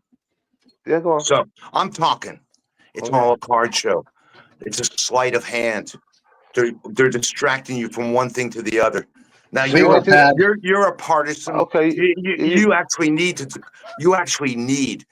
disclose. Why didn't the Democrats release it? Again, you need to disclose to us all. You are an agent for those guys. Why didn't the Democrats release it when they were in power? So what are we looking at? Trump. Let me just have 20 seconds. No, right? listen to me. Literally, you're repeating yourself. No, you're repeating yourself. So let me just have 20 seconds. I'm not repeating myself at all. You don't you shut are. the You're fuck going up. in a circle. You don't shut up. So no, he hasn't spoken. He hasn't spoken. I'll keep talking over you. Steve, you're in charge. He's just disrupting he hasn't spoken, McGran, for a good minute or two. Me and RW said something. He's going to say something. You had said something. Wait. 20 he seconds. spoke for a minute. Right. How long have I spoken just for? Stop it. How long have I spoken for? Stop it, please. Let me just make a quick point. You've been a part of the conversation. This isn't a fucking tit for tat, dude. Okay. No, but it's just we're all older than 40 now. Come on. It's equal time. It's equal time. It is not equal time. No, you're favoring his argument over mine. It's constant. Oh my God! If your argument was, it's the reason I don't come around. You're literally saying you're going to disrupt the conversation. I am a lone wolf out here. You're literally saying you're going to disrupt the conversation. That's literally what you just said a minute ago. No, I didn't say that. If I would have said that, you just said you're going to interrupt me at all times. No, this is the problem. Here is the problem. If you guys see, Based Welshman asked for 20 seconds, but yet right then we just wasted a good 45 seconds arguing about him talking for 20 seconds. So if we just had this flow to the conversation and didn't try to interrupt each other and just get out quick, cogent points to the point that we have in our mind, we could have a fairly seamless conversation, but we got to just let it flow. So Welshman, please take your 20 seconds. Yeah. So first things first, Trump doesn't want something to come out. Now, why does that implicate that's to do with Trump? Why can't that implicate that's to do with like a big picture that would be so powerful it could destroy the republic? And a bit like what I said earlier on, if, for example, if Trump is in the implication, they would release it September or October in 2024. That'll be a sort of perfect timing, straight after the Biden catastrophe and all that crap.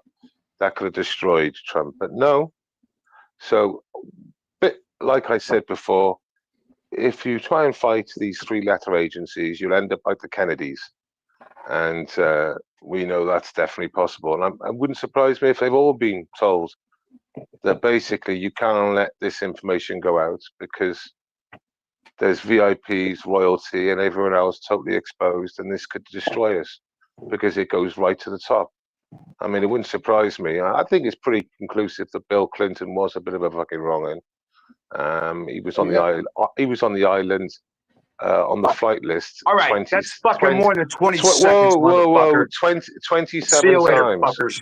You guys 27 times. So 20 seconds. 20 seconds. Let me just finish. What's fucking going on here, Steve? God, Steve, this is beyond. I need a rebuttal to this fucking nonsense. This is like debating a 7-year-old. See what I'm talking about? See what I'm talking about? Fair You're time. talking. I need 20 seconds. Give me you're 20 talking, seconds. which is making him take longer. I mean, okay. This is embarrassing. My hands were in my pocket. He left. This is embarrassing. No, he's gone. So let's forget it. He can speak when he wants to. So that's that. Thing is, I made some good points there, and that's what what can he do now? I mean, it could be that explosive that Trump's been warned of, and that's why he's playing a bit like he wants to change the subject. If that is, if anything, all I would say is that would be a part of the whole, not all of the information. When they have privy to classified information, I'm sure they're seeing stuff across the board that they're like, what the fuck? Look who it is. That's what it's all about. And we all know what happens when you fight the three-letter agencies. If you look at the Kennedy brothers, I don't do that as a hobby, so I'm not. I just just watch from the sidelines. Yeah. How you doing, Aphid Lip? Good. I was thinking there's only enough room for two loudmouth, obnoxious people on this show at once, so I had to wait for him. Oh, the all right, the other one. See you guys later. The other one to take off. Yeah, well, thanks for coming on. Good to see you guys. Yeah, me too. Any thoughts that you'd like to share? No, I just sat down, dude. Okay. I'm old, so it's gonna take me about 10 minutes for my blood pressure to levelize, and I understand. Me to realize my surroundings. Let me know if you need help opening your shock top. Let me add this into it. Like, Aphid, you're probably familiar with the whole thing.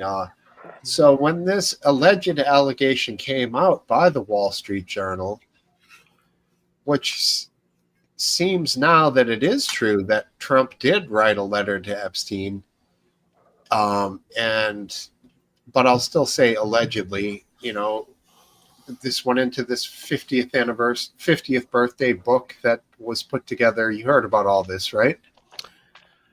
I heard about the letter card or whatever it was.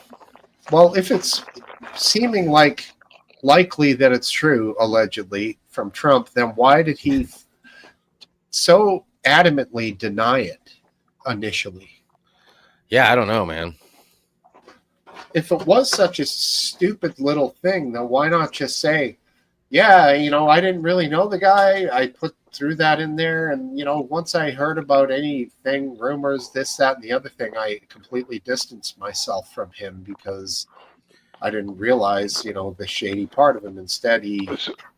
So Steve, he never met him. He kept saying, I don't even know the guy. And everyone's like, well, there's like all these pictures and you guys are like laughing like frat brothers and never met him. Like, you can't say that if you've met somebody a ton of times and had laughs with them that you've never met them. If it was once, yeah, but not like tons of photo ops. Yeah, yes, Steve. What evidence have you? Because I haven't heard of anything. I haven't really paid attention to it. So, what evidence have you think that you're saying that looks like it is his signature or whatever? Or they're saying it looks like. They're saying the relationship was there, and people are verifying. So, what date was it? Because I know he banned him from all his resorts. I think it was 2007. So from what I'm led to believe, he had no contact with him, really. He might have been caught in the same room, but he wasn't at any of his venues, and he wasn't invited to any parties. This is the way I know it. I can Google that up, and I think it was 2007. So when was this supposed to have happened? So he was born in 1953, and this was his 50th anniversary birthday card. So it would have been. So it's 03. 03 then, yeah, 03. Yes. So it'd have been 4 years before. So they could have well been. They would have known each other and associated with each other because. Could have been. Time, exactly. The issue, if that letter is legit, is some of the symbolic wording in the letter. That can be read into. But at the end of the day, it doesn't mean anything because there's not going to be any accountability. And if he gets in court, he can say, I do not recall. And they're like, okay. Well, why would he be taken to court over saying he didn't say anything that would be? The impeachment trial, whatever could possibly come out of it. I don't know. Just whatever they're trying to make out of it. It's just a big nothing burger. I'm not saying that I agree with him writing that letter. I'm not a big fan of anyone that would be involved in any of that world lifestyle, but the only thing that would matter is if some of his supporters, were so upset with him being associated with him after he lies about it or whatever, that they're not going to, support him or support people that he once supported. Besides that, it doesn't mean in nothing. the House and the Senate, or for the next. Well, he can't get elected, so it doesn't matter for him. Right. I don't know. I just think it's something that I don't think it'll make a difference though. Fast. It's still going to be they're going to be super pissed about it, and even if they were, when it comes time to vote, they might not go vote, but if they do go vote, they're not going to vote for the other side because of this. Especially if the other side isn't any more innocent. It's just proof against one. They can look. I think they can look past their frustrations more than they can look past what the other side represents. What's so sad about that is like when people go to vote, they're not voting because they're excited about what they're doing. They're voting for the less shitty option. It's just like, what have we come to? I mean, that's the way it's always been, though. Or at least for me. Oh, okay, that sucks. I've never been excited about You've been excited about a candidate before? No, I've never been in the game. I watch from the outside. Never voted? You've never voted? Anyone here that's voted, been excited, even across the pond? Have you ever been excited about clicking that tally box or whatever the hell you do? Awesome. Nope. Crickets. No. Well, dead in the water. I'm sure there's many people out there who vote on the left and the right excited. You know, you see them interviews, during election period, and they're saying, "Oh yeah, Kamala," and all that, and you'll see the same thing with with the MAGA crowds. They think it's the best thing ever. Yeah, well, there's a lot of them out there. None of them are here at the moment. The majority of people are out there in America are like that. But all the people I seem to be hanging around with never like any candidates. I don't know. Me too. The crowd you hang around with. What a bunch of deplorables. Yeah, everyone just kind of seems disillusioned with the available choices, but it's almost like a best of the worst sort of thing in some people's mind. Like, or people will say, "Well, I'm going to vote." People will say, "I'm going to vote for Trump because I sure as hell ain't voting for her, but I really don't like him." Or whatever. You think that the majority of the United States is hook, line, and sinker for a party? Say hook, line, and sinker for a third party?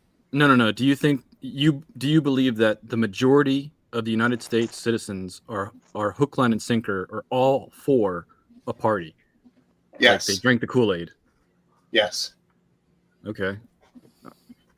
I think there's a good bit of a remainders like us or like me, like I think Aphid is, and I kind of think you are, RW,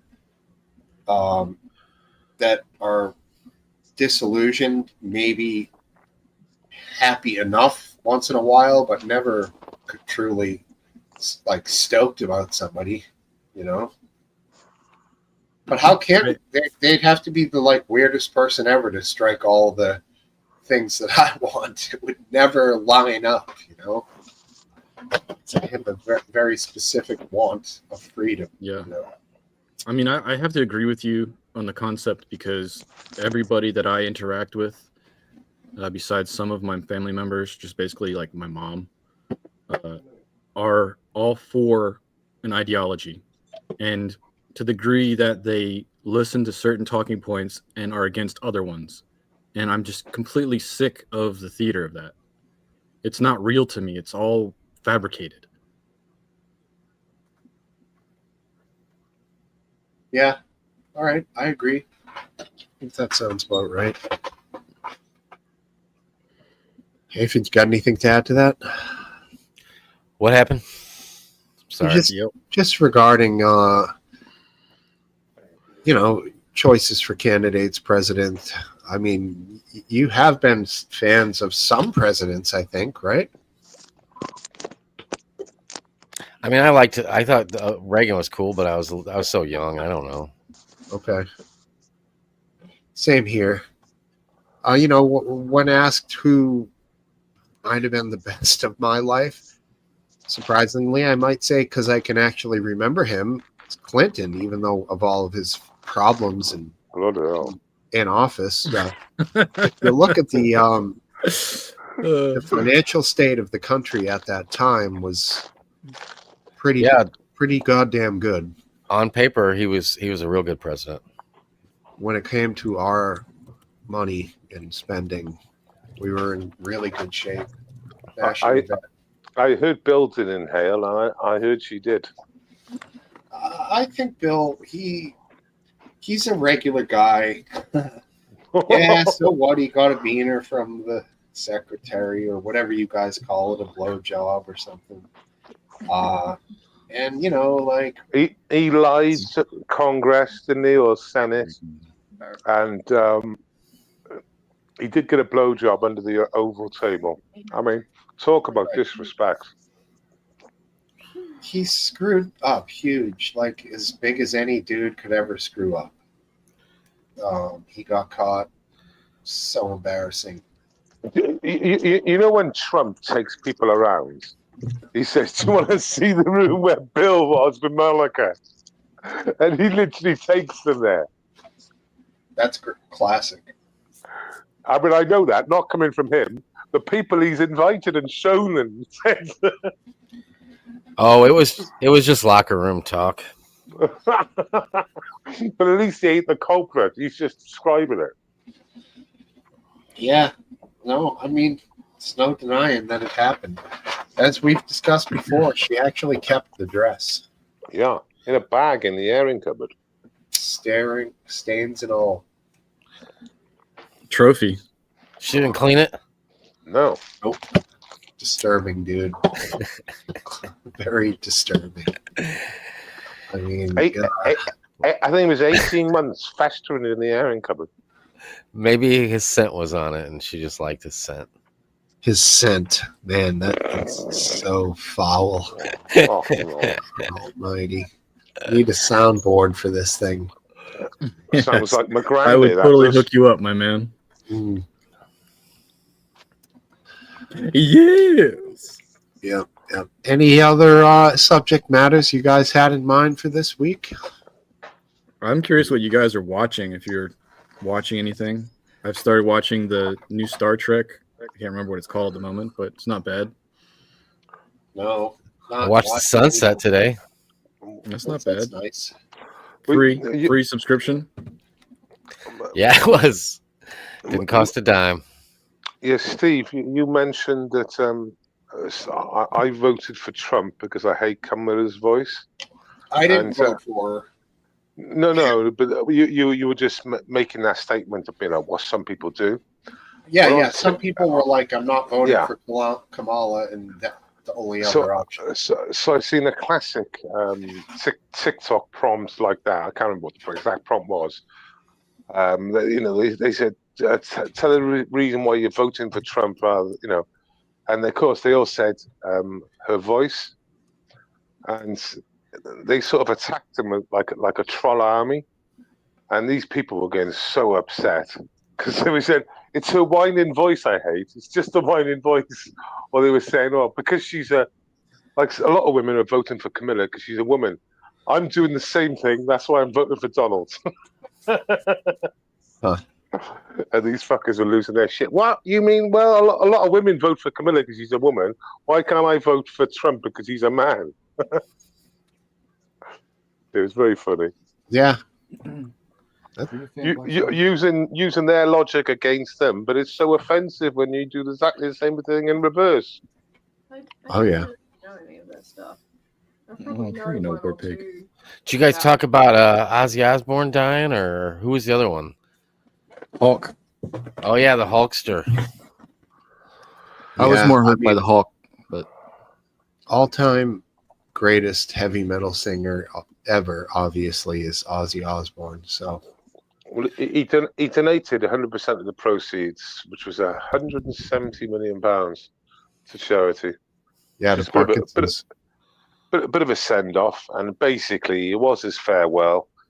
I think it was a week after he was dead. So, yeah. Did he go? I heard rumors that he was possibly commit, like it was there. We haven't talked about that, so let's not bring it up because we don't know. And to answer, bring it up. What are you on about? Hold on. To answer Cup of Tea's question, Paranoid album song list: War Pigs, Paranoid, War Pigs, Planet Caravan, Iron Man, Hand of Doom, Rat Salad, Fairies Wear Boots, and then Rat Jack Salad. Rat Salad That's is gross. It's a drum solo. It fucking rules, bro. Planet Caravan. Buddy. We need more text. He's still sneaking in the screen. What is? We need a bigger text on the bottom of the screen because he's still sneaking his face in there. What, when I do that?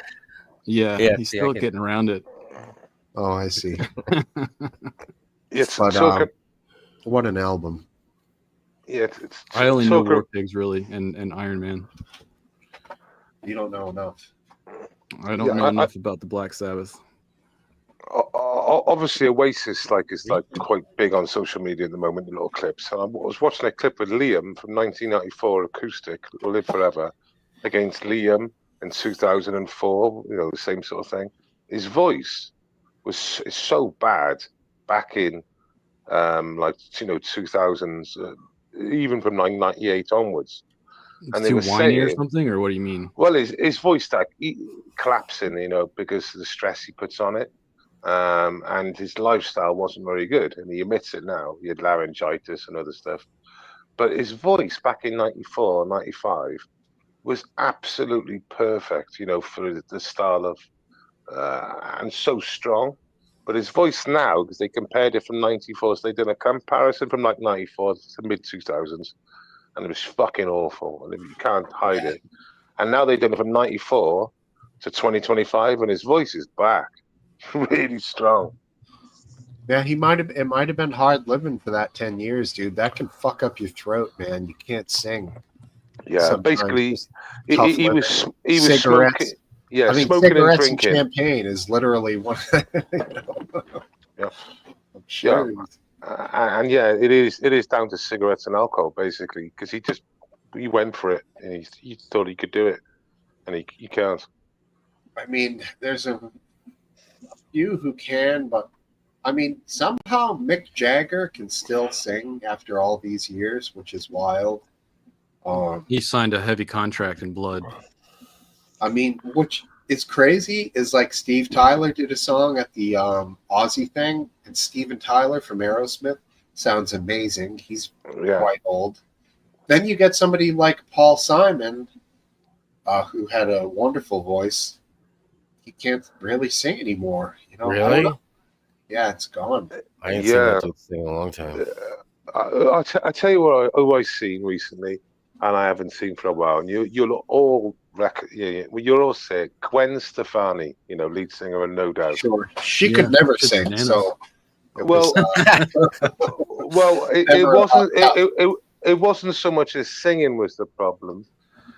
She looks completely different now. She's fallen into the Hollywood adrenochrome, I think, or something.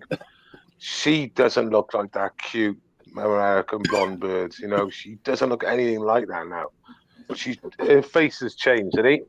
She's had. She's got to be like 55. She don't look like she's 55. But I've Maybe seen it's Maybelline. I've seen these before and afters again, and like when she was in her 40s, she looked like Gwen Stefani. Now her face has changed, and it ain't aged. It's just fucking been altered. Probably. What do you think of Madonna's face? It's pretty solid. But she was never good looking, and she looked worse as time went on because she kept on having more done. Gwen looked amazing at 25 or 20. We know what your posters are. Well, she was hot as fuck. She was hot as fuck. But like I said, I seen her at 45 and all that. She looked good, but she's had lots of work done. It's destroyed her. So, when it comes to voices, sorry, just quick. When it comes to voices getting better with age, the only one I know of personally is Robert Plant with Led Zeppelin. Like Led Zeppelin's very famous for their music, but when I listen to his recordings of himself when he was young and his recordings when he does his like reunion tours and stuff, I'm way more interested in the older singing. What other examples? When he's older, or the recordings were older? When he's older, his voice, his singing voice matured. Well, his singing voice got quite a bit deeper. Deeper and more controlled. But in the old days with Zeppelin, he did some things that nobody could do or can really do. Yeah, that's fair. His style is unique nonetheless. I just like the newer. Yeah, I'm going to go Oppo Zoppo from you and pick Zeppelin old school all day long. On that. How dare you? I mean, yeah, I think, what was it, like Robert Plant did something with Alison Krauss? I put it on and I woke up the next morning. You know what I'm saying? It was fucking sleepy, weepy, crapola. That's just Sarita's saying that Billy Joel's another person that's like that, and she's not sure if she likes the newer or the older one better, which I did just download a brand new released album from Billy Joel. I don't know if it's revision music or what it is, but we'll check it out later. But as you get Uptown Girl, once you add in Uptown Girl, his shit goes downhill. She's an uptown girl. I mean, that song. So as you get older, generally your voice starts to deteriorate, doesn't it? Like your nose and your ears and all that. It all gets longer and your voice gets deeper. And it all breaks up. Yeah, and your balls hang into the toilet bowl. That's what I'm told. Yeah, Paul Simon ain't what he used to be. I think alcohol is one of the worst things for your voice, isn't it? Alcohol, full stop. Alcohol and cigarettes, man. Yeah, any drugs. I mean, if you're super healthy, you're still stressing the vocal cords, you know? What's Mickey Finn from? John's talking about Mickey Finn. I know the name, but I don't know why. Sarita, who's Mickey Finn? She doesn't know either. Right. What the heck? Right. You just Last Dance is on vacation. Scum. I'm not sure if he means dropping deuce or pounding it out. I'm not sure which pipe. In Canada, when you lay pipe, which direction is the pipe going?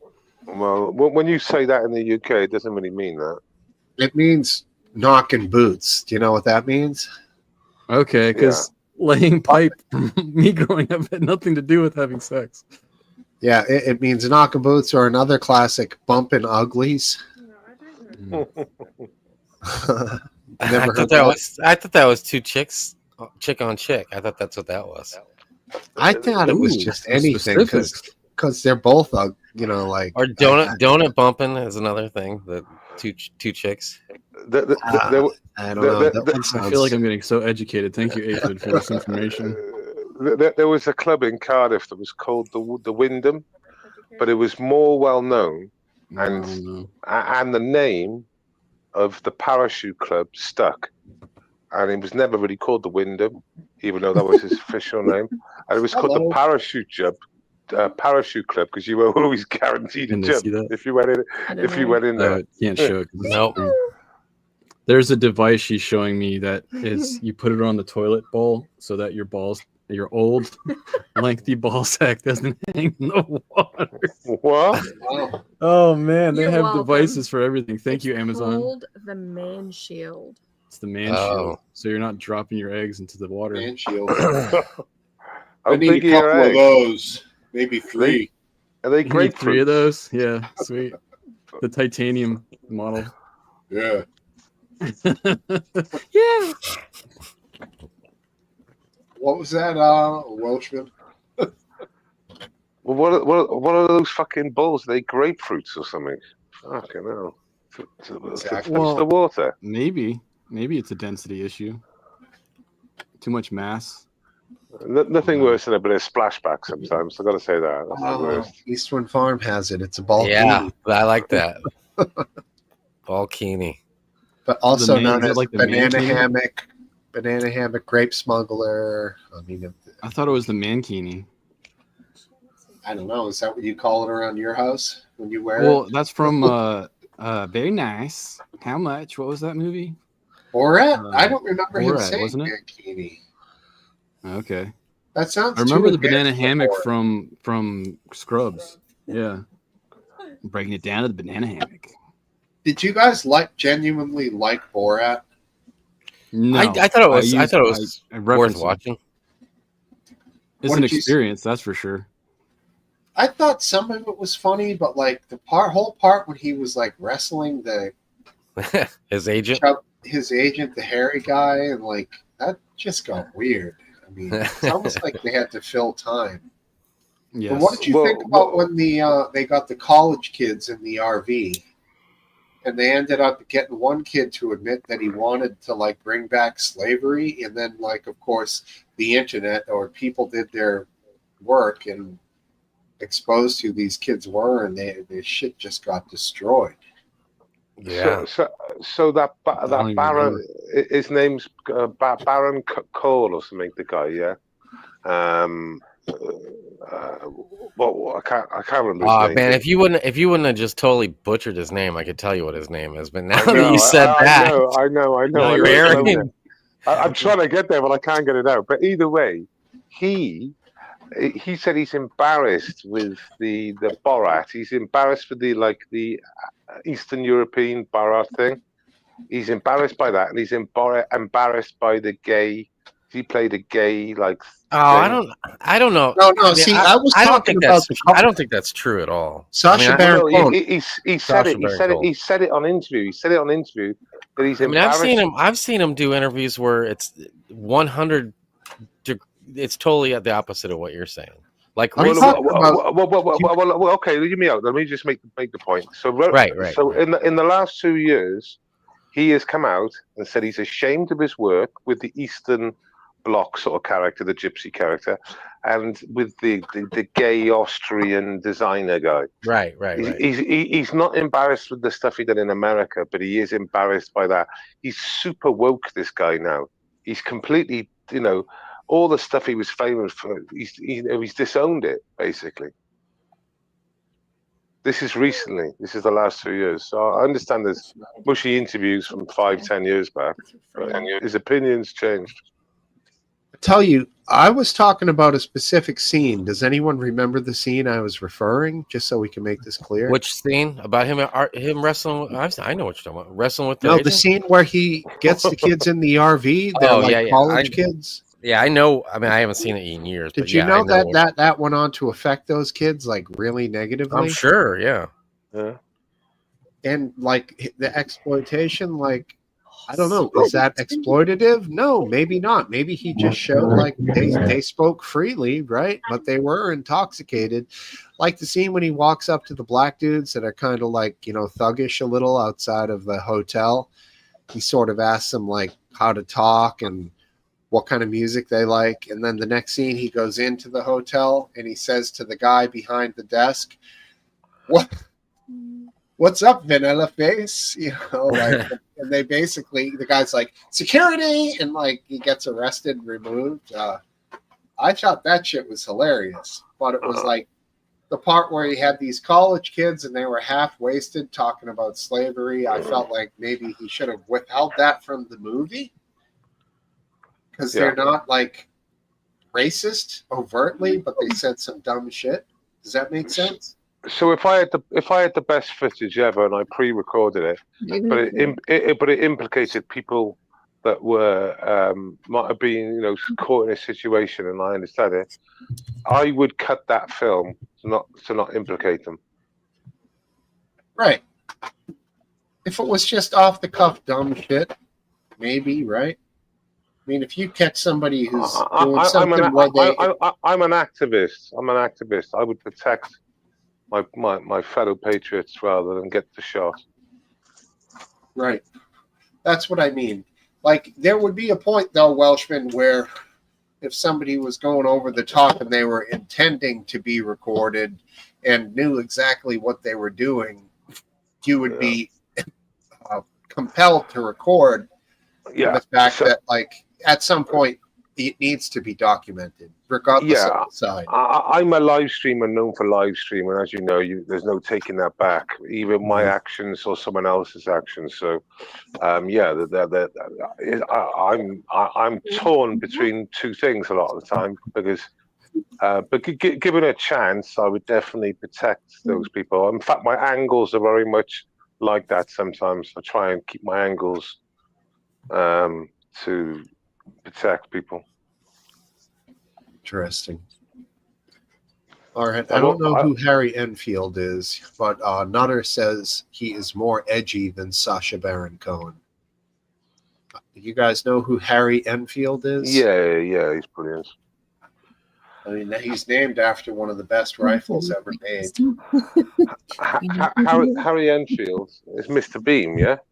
Am I getting this wrong? Oh, that's Mr. Bean? Yeah. Am I getting this wrong? I might be getting it wrong. Mr. Bean. It's Rowan Atkins. Yeah. Oh, that's Rowan. Sorry, that's Rowan Atkinson. Sorry. Yeah, I was gonna say. I'm sure that I know that guy's real name. What was the thing again? I forgot. What was his name? Harry Bean? No, sorry. Yeah, Harry Enfield. I know that name. Oh, English yeah. Perry and yeah. Yeah, he's got glasses. I don't know. Yeah, not my style. Fast show. What does that mean? What's deteriorating? Is that what he means? So Rowan Atkinson. Just a little bit of trivia on him. He bought a McLaren F1, one of the first ones ever made, and sadly, he drives it as his only drive. Really, he literally drives it daily, and he crashed it. Not his fault. And it was basically written off, and like the repair bill was like over £1 million back on the road. Yeah. Did you say P1 or F1? It's a McLaren P1. Yeah, McLaren P1. P1's the newer one, F1's the older one, but they're both worth. I think it's the old one then. The older one is worth more because they're few and far between. Yeah. P1. So, and the color, mate. If you look at his color, if you put Rowan Atkinson's McLaren, it's like a brown. It's like a chocolate brown or very dark green. It's a weird color. It's like a one-off. But he drives it like his daily drive. You know, basically, if you see that car anywhere in the UK and it's that color, it's his car. Oh man! Crashed it. Oh no! I can't even look at this. This car was a work of art. It's like a brown. Is that a propane pub or no? No. Bring it up on stream, on Steve. Yeah, it's sort of a dark. I mean, it's a dumb. Here we go. Share screen. Yeah, it wouldn't be your first 20 colors, would it, Steve? What did he hit to rip the engine housing up? Like, it's a beautiful car. It seems like it's repairable and everything. It wasn't a total. It wasn't a total. Who's that guy? Mr. Bean. That's his car? Yeah. He bought it in the 90s. I think it was when it first released. He was one of the first to ever have it, and he's kept it all this time. He's done like 150,000 miles on it. It's like the biggest mileage McLaren ever. He just drives it everywhere. He just loves it. Good for him. Relatively minor injuries after rear-ending a car and damaging the hood and front bumper, and having relatively minor injuries after smashing into a tree and a road sign. So 2 separate accidents. His F1 caught on fire, and Atkinson suffered damage to his shoulder in the incident. So he had 2 separate accidents. He does drive it. Cost $1 million. What was it? The repair cost was $1 million, yeah? Yeah, so it's minor damage. Don't forget, you read earlier on it was minor damage. So it just shows how crazy numbers we're talking. Like the wing at the front would maybe like 50 grand each. Good save. T helped out the stream. He called out the cleavage, so it was put away. Thanks, T. Not my But my ankle's on my screen. Yeah. Sorry.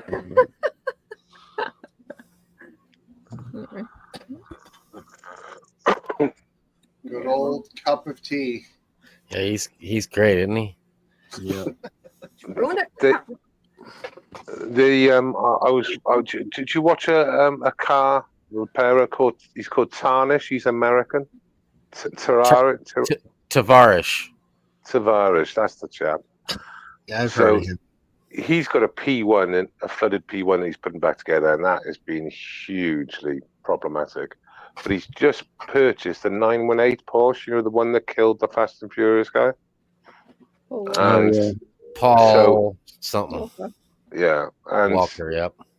Yeah, it went up in flames. It did. So half the car is fucking. The back end is fucking a crisp, and the front end is perfect. And he just done a repair bill. And that was £830,000 repair bill to repair that car, just to repair it. That's not labour. I just don't get it. I mean, £170,000 for a rear tub, just the tub. Think about it. Like, what is the labor cost to produce this stuff? The materials can't be that high. What are they charging for labor? $35,000 an hour? Like, I mean, how do they come to these numbers?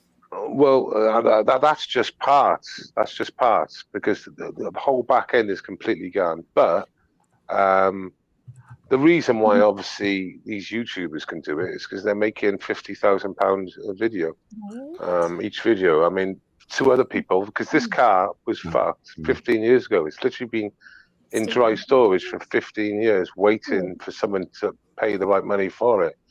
And only a YouTuber would take the risk, because they know they're mostly going to do very well on the YouTube sales on it. No business would really take the risk. There's two main reasons these parts cost so much. One is because there's so few of them. So to replicate these parts, it's an enormous amount of money to make one thing. And the second thing is there's so few of these cars that the people that own them have no... they can mark it up, 400, 500% of what it costs to make it because they have no option. They have to buy it, so you're screwed. So they had a little bit of an electric motor to it. And this electric motor battery, just the battery alone, was £80,000. and the funny thing is, he mentioned that in the McLaren, it was £170,000. So in that yellow McLaren, he might do that's what the replacement will be. He said the thing is on the both occasions, 80,000 or 170,000. But on both occasions, that's old technology. It was mostly old when it was fitted because it had to be proven safe for a couple of years before. So the reality was, you're now paying 170 grand for a McLaren one and whatever for a Porsche one. And the reality is you're getting old technology where he said, really, I should just go to Alibaba and just put one together for a couple of £1,000. And they would look at each other and that's what we might do. Because you can't justify spending, 80, 150, 170,000 pounds for a fucking battery that was dated from the 90s. Cool. Total Udder knows some Porsches. Throw your fastest Porsche into the chat if you want. Total Udder. And by Audi he means Volkswagen. Yeah, well, Volkswagen bought Porsche and Audi, and that doesn't mean that the Porsches went down in quality. I think the factory stayed.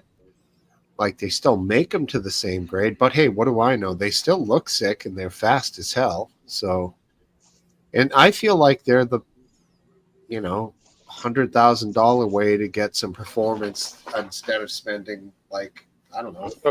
So has anyone seen, because I'm going to show you this, has anyone seen the GT3 RS crash with the M2 in the Nuremberg last month? Anyone seen this crash? Yeah, I saw it.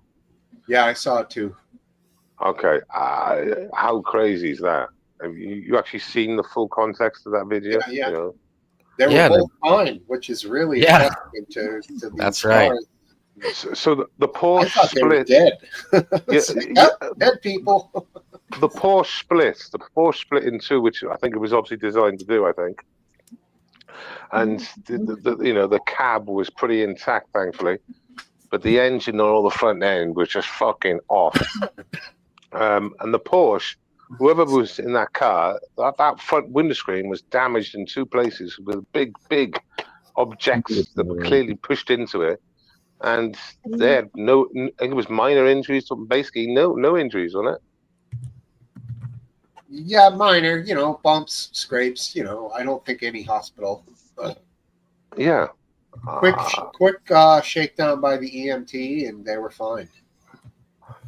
And by the way, the person who released that video that was in the Porsche is now banned from the circuit because he released the footage. You're not allowed to release crash footage of Nuremberg anymore. I would say that guy was in the right.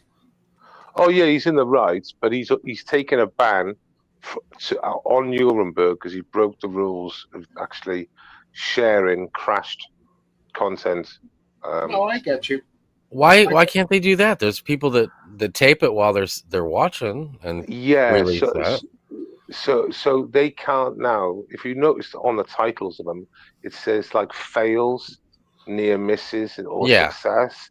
They won't say crashes because they won't show crash anymore because they won't be allowed on the circuit to carry out their activities. It's changed the last 2 years.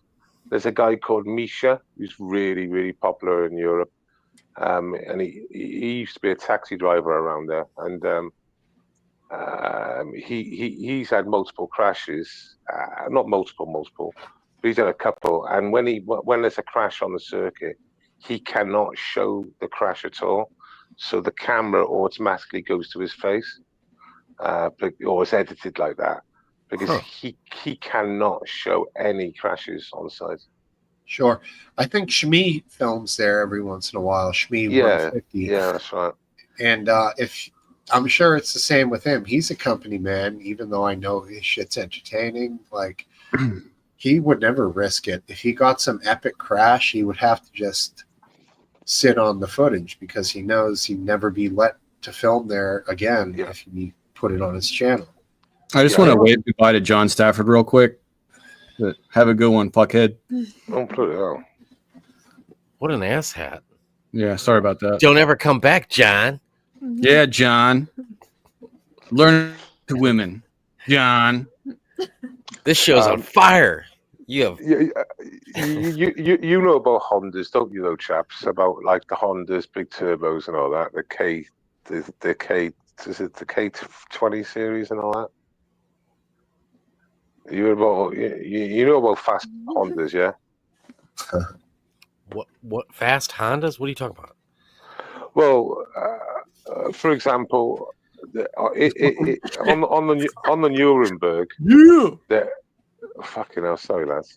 Sorry. They have a lot of like highly tuned Hondas, so they're very small cars. And they're competing against GT3s and GT3 RSs, and they're a little Honda Accord, and they've got like 800 brakes, screaming, going up to 9,000 gear changes, and it's just funny sometimes because they're like the David against Goliath. These little cars are screaming down the roads, and there's basically the best vehicle on the track at the moment on the Nuremberg is the GT3 RSs. And you've got this like little compact car competing against it on the circuit. It's very funny to watch sometimes. It's more fun. It's more fun being like in-car camera when you're in that, watching that. I think derby crash events are more entertaining than circuits. Oh, I'd mostly agree with you. Like buying a $100 vehicle and pouring concrete in the doors and just beating the shit out of each other. It's very American. I've never been to one. In Gar, they had derbies every year. It was a major event. Nice. Yeah. I've never been to one. I crash up derby. I've never been. Is it epic? I've never seen one in real life. I've only seen monster trucks in real life. I've only watched on screen. Aphid, you ever go to a proper smash up derby? No, I'd like to participate in one though. Every time you're in traffic, probably. I could go to one. There's one in the locality every year here, but you've got to do some.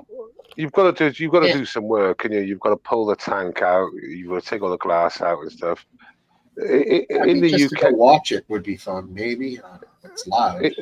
A mate of mine does grass racing, but he lives on the other side of the country, and I've seen that footage, and it's hilarious. They just have a car, and the engine must be under 1.4 liter or 1.6 liter, 1.2 liter. 1.4 horsepower. No, so they're basically on engine size. You know, it's like 1.8 or 2 liter, and they just go around the farmers' fields, and you're not actually really bumping each other, but there is contact. But that seems great fun, to be fair, and it's cheap as fuck. Paddock bashing is what they call it in Australia. You just get like a car that barely runs and shred through the paddock. And if you make it, sounds fun. Yeah. That's what you want, like loads of understeer going down the field in the bends, isn't it? Just when you're turning, you're just going straight. It's got to be more fun. I mean, I don't know, teach their own, but to get a car that doesn't really work or just barely works, fix it up enough so that it does work and then bash it, than it is to get a car, make it as nice as possible and resell it. I know one's a better business model, but... So I used to do go-karting in my 40s, a bit late to start doing go-karting, but I took it quite serious. I was spending on a rate. Quite serious. Yeah, cool. I ended up spending hundreds of pounds on a race weekend, and everyone does. So I'm competing against people my age and people like teenagers, and. But you're like 6'2" at least, right? Well, that's it. So the problem I had, I got seconds 2 years on a pop because I was heavyweight. Right. But even being your nostrils. Even being heavyweight, I was still about 5 to 7 kilos overweight. So you're like Bowser in Mario Kart. Yeah. So I ended up using magnesium wheels because they were like grams lighter than the fucking alley wheels. I was going as low weight as I could. My cart ended up bending, and I had to go as light as I could because I was actually overweight by 5 to 7 kilos most weekends. So it was quite difficult when you pull out of a bend and they just pull away from you as you come out the bend. But I'd like to do that. That's awesome. It is great but let me just tell you the money, Aphid. So never introduce your kids to this. Yeah, no, I know. Just the tires alone, and you've got to have tires, and you've got to have new tires because it's about a second a lap, new tires. Right. So everyone's got to have new tires to start the weekend. So that's basically up to 200 quid. Then to compete's about £100. To actually have pit spaces is 50, 60 pounds. So I don't know where we are now. We're over 350 quid most probably. And all the bits and bobs, you wouldn't have much short change over a Saturday, Sunday of about 450 quid. What about the tires though? Tires are for multiple races? No, they're fucked, mate. So basically, when you start the race weekend, they mark the tires, and they're your tires for the weekend. You can't have new tires every race because that would be an advantage. But you all start off with whatever tires you use. Everyone uses new because the difference. The last race of that event must be pretty sweet. Are they putting talc on the track as well, or is it all? There's no slicks. Well, it depends on the conditions. So if it does rain, then you're allowed to change to wet, and you can, some people won't even have wet, but you really, I had wet, obviously. But the point I'm making is you can go as tight as you can. It'll cost you an awful lot, and it's all dead money. I think I really should have done something like that grass racing where you get your car, it gets bashed every week. You put it back together. 2 weeks later, there's another event, and you just put it back on the road. That would be far cheaper than every week knowing before you even start you've spent 350 quid in the bin. If you think about the streaming potential, you could have your GoPro in the dash and probably even make some tip money during the event. Yeah, I did try and do live streaming, but it was the engine as well. So the engine goes up to 12,000 revs. and it was playing fuck with the sound on the system and just the reception. Full stop. It didn't work. I did try it. I know a little bit about those little shifter carts, they call them, I think, over here. Yeah. You have shifter carts. I had Is that what you were racing? So I was doing one under a shifter, so a Rotax engine. So it's a 125. We were doing about 65 on our main straight. It's got to feel pretty fast when you're that close to the ground, though. Oh, it's amazing. And when you break into a bend, when you break into a bend, and you just steer like 2%, so you just turn the steering wheel to like 12:30 to go into a right-hander, because you brake really late, your car twists, and your car turns correctly, but you put no input into the steering, and you've kept speed, and you come out the other end, and it's just like, it's quite amazing because you don't have to do a lot to make it do things. Sometimes you just got to get the balance right, where you make it unstable, but you make it a bit like Senna used to do it. Senna used to make his car unstable by revving and braking all the time, but he could do it in such a way it would make 1/10 on a bend, and that's what you try and do when you don't want to put lots of input in the steering. You sort of want to twist the car into certain bends. He died, right? Oh yeah, he fucking died. Yeah. That's why they named a McLaren after him. Well, he's one of the best racers ever. It's a badass car. It's like a high honor. Yes. So basically, there's been proven examples where the V12 engine that he was driving, they were all driving V12s at the end. They were going through this bend, and they were all pulling off their throttle. All of them were. And then Senna went through, and it was like an alien went through the bend. Now, it made the vehicle unstable, and it wasn't like, I would say, hugely successive all the time, but it just had the edge on the other people. No one else in the grid was going around this bend like Senna was. You can hear him pumping the. What was his first name? Ayrton Senna. You could hear him pumping the throttle and laying the throttle off just to try and obviously get a little bit more speed. No one else was doing it. I seen like the footage, they show in the footage. No one else was doing it like he was doing it. You could hear the engine blipping out. Unique, in a lot of ways. And that's where you've got to be. You've got to be right on that edge, haven't you? Yes, so yeah. Did your cart have those plastic pod like bumpers on the front and the sides?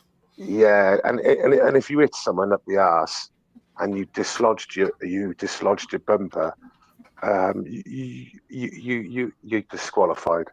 And there was the odd occasion where you hit someone, and as soon as you hit them, you could see your bumpers dislodged. You can get your left foot, your braking foot. You've got to do it before the stewards see you, or you've got to do it in a part of the track where the stewards don't really care, and you can try and kick it back in position. Very difficult, though. I have done it. I've wrapped a lot of those pods for those guys, and it's they spend a lot of money to have somebody and usually it's for like their kid or something, and the amount of money that because I got a buddy that does it, and the amount of money that they spend on just a hobby for their kids to do is unbelievable. Well, I've warned my sister, and he sort of likes racing. I said, well, if you put him into it, it'll become a very expensive sort of thing. Well, first it was just the cart. Then they were traveling so much that he got a trailer, and then they were traveling so much he got this RV camper type thing to pull half and half. And I'm like, dude, have you added up how much fucking? I mean, it's great that he's spending that time with this. It's his daughter, actually. That he's spending that much time with. Hey, look who it is! Hey. You better put him in timeout too. Yeah. So basically, Aphid, he went from a trailer to an RV, and the RV is one of those 50-50 ones, isn't it? So it works like a pit stop vehicle as well as somewhere to sleep. It's like they do it in the UK, and it's not like a camper that you would go to a campground with your family. It's like just made for tow in the trailer and working on your car in the dry, and it's the same in the UK. And the worst thing about it all is that these kids are great, and their families are, some of them, generally a lot of them are obviously well off, but the end result is 0.1% of those people will end up being a professional, and 0.001% of them will become a Formula One driver, because there's only like 24 Formula One drivers or something. There's not many. Now, in all fairness, I got friends that they have their kids are in sports, and they're just as devoted into their sporting career, and they're not going to be nothing. Maybe they'll get a ride in college, which will help. Yeah, I think no, dude. Like, just remember, a lot of these shitty like Division III schools will still give your kid like 25, 30K a year. I mean, I know kids that do that. They're like, yeah, all right, going out for like backdoor state or whatever the fucking dumb school is. It's like still they give pay football athletes. I don't know why. It's weird. Like, that's the one benefit that the racer kids' dads aren't going to have. No school is going to give them a scholarship for being a badass racer. You know what? One of the hottest sports for scholarship is now, especially in the South. What? Cornhole. Bass fishing. Oh, no shit. Yeah, collegiate tournaments, dude. No shit. Hot. It's big time. They're actually. I mean, talk about that shit. Be like, see that? I told you, fishing all day long when I was a kid. Like, right. Free ride to whatever. Some university in Tennessee or something, or even a half ride, still money, Yeah, Steve, did you see that viral clip of these fishermen that were sticking lead weights in the fish and they got caught out? Yeah, that was crazy, dude. Yeah, man. I mean, it makes sense. Yeah, it seems like it'd be an easy thing to do. I always thought that about taking aluminum.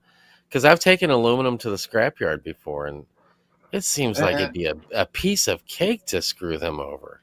Oh, the old thing was ice, because it would melt in the time that it took them to double check. Oh, yeah, that's great. Then you could just be like, no, it's just water weight in the fish. I don't know. Who knows why? Look at all that water. About like there's no way to taste it. Right. But if it's got an aluminum pipe in it, you'd be like, what? Yeah. What pipe? No. Every guy using metal detectors going to be, yeah, right? I mean, shit. Can't have them at schools, but we could have them at fishing tournaments. but the thing is, Steve, I'm no fisherman, and I have done a tiny bit of fishing, but mostly not in the last 30 years. But if I was the competitions director or organizer of this, especially to do with being, I would say, okay, you weigh your fish, and then we cut them open, because obviously people can plant stuff in there, weights. So we just cut them open. It's a matter of why aren't they cut open? Just first of all, with Bassmasters, which this wasn't, but bass fishing, they keep those things alive and they return them to the lake. Now, this tournament was different. I don't know what the hell was going on, but I guess this was a kill tournament, and they had stuffed these walleye or whatever they were with weights, and they got caught. Crazy, dude. But a lot of tournaments, they keep the fish in live wells. They keep them alive. They hold them up while they're flopping and like half dead, and the crowd goes nuts, and then they put them back in the live well and ship them back to the lake in this state of delirium after 2 hours, where the fish is toured around a Bassmaster Elite contest, held up in the air in front of 10,000, back into the tank, back into the lake 2 hours later. Like, it's a trip, but I'm surprised they don't set it to a stud farm or something. Hey, who knows what happens in there? I don't know. This is what they say, so. I quite enjoy watching YouTube videos of young kids going to lakes in like housing estates, in nice housing estates, and all these Karens and Kevins get really upset that these kids are fishing in these so-called private lakes. They call the police and all that, and they get proper angry. There's Kevins. I didn't know that. That's a good one. Or Karen and Kevin, isn't it? Yeah, I didn't know. Because I felt like I've seen a male Karen before and didn't know what to call him, but now I know it's a Kevin. Yeah, I mean, to be fair, they get really animated. They act a bit like McGrandy, making all sorts of slanderous comments.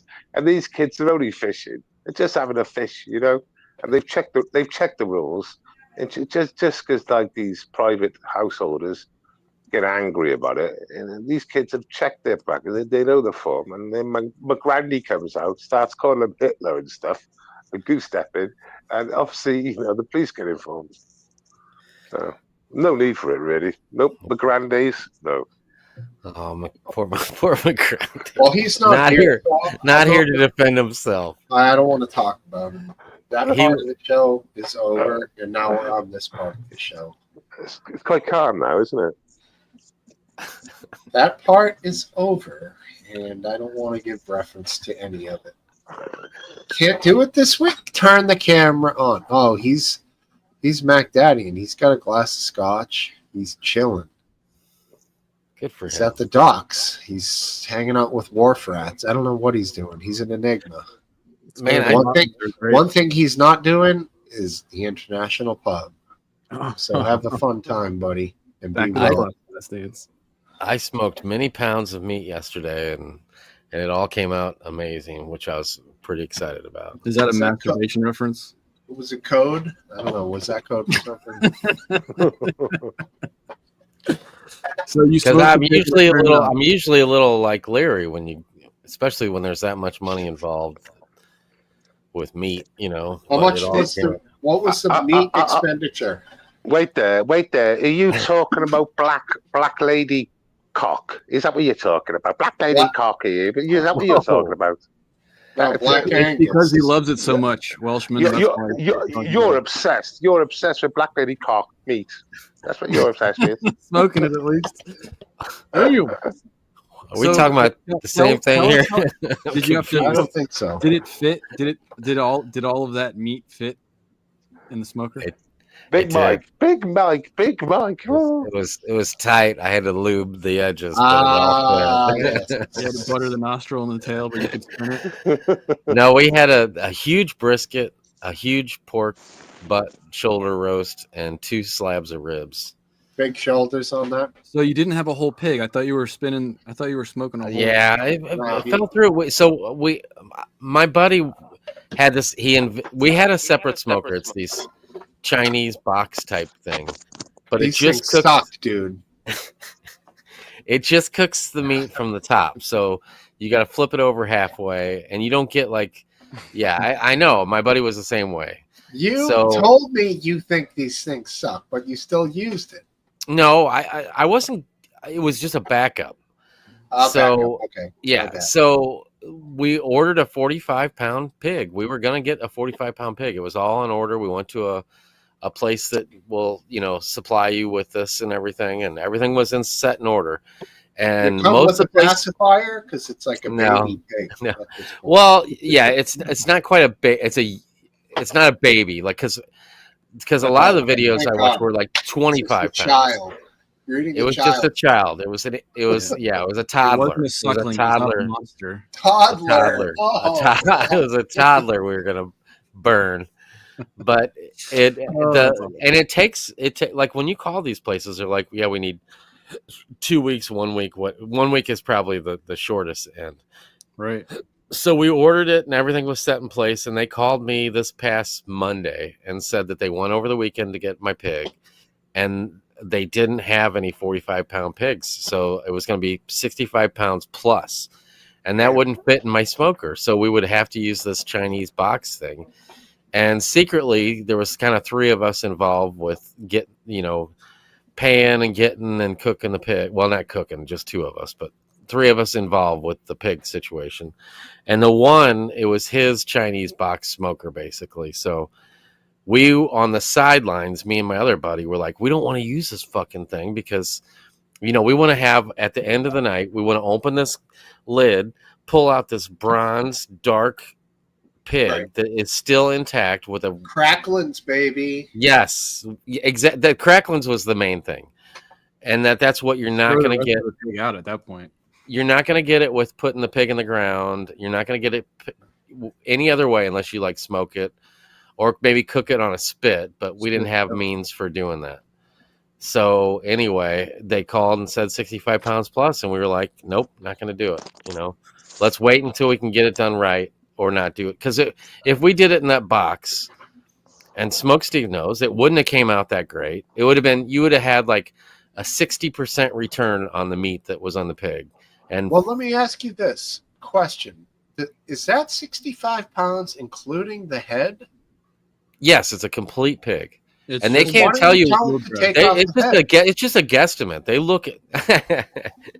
Yeah, but then I'm not going to pull it. Say the head's 10 pounds. Now you're at 55. Right, but then we're not going to be able to take this because we wanted to take this pig out and set it on a thing, and it was people come over to my house and they see this full pig on display, you know, that we're going to just go into and start eating, you know.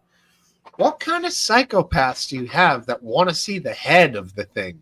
If there's no head and it's all meat, then it's perfect.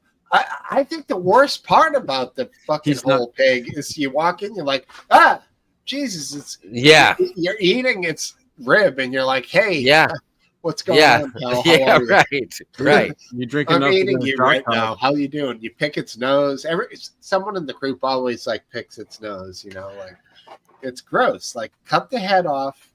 You know, maybe chainsaw it off as they walk in, and then tell them, remember, small portions, and then then the head's gone. I don't know, but yeah. Well, he was dead set on it. You're questioning on the weight of the head, but most of the weight is all the bone mass. If they're just dropping the guts. Well, it's not just the weight, too. What he's saying is it'll fit in my smoker. Right. But the other concern I had was my smoker, the diameter is probably, I don't know, probably about that big. You know, it's a barrel. Yeah. So I didn't want to restrict the smoke. Right. I didn't want to restrict the airflow going through it. Yeah. So which was a concern with how much meat we had on that smoker yesterday. Man, there was a lot of meat. Did they all cook through and super tender? Oh my God, yeah. Well, I told them we finally took off the brisket. And put it in the oven. Dry? No, nothing was dry. It was all because we wrapped it up. We wrapped it all up at the proper time. We sprayed it down, you know, with apple. A lot of people use apple cider vinegar, but I didn't want that apple. Sometimes you can kind of taste that vinegar taste. Apple juice. I just used apple juice. Yes. Or apple cider. Did the pig have big shoulders? We didn't get the pig. Is that what's keeping you awake right now, Welshman? Any excuse to slip it in there.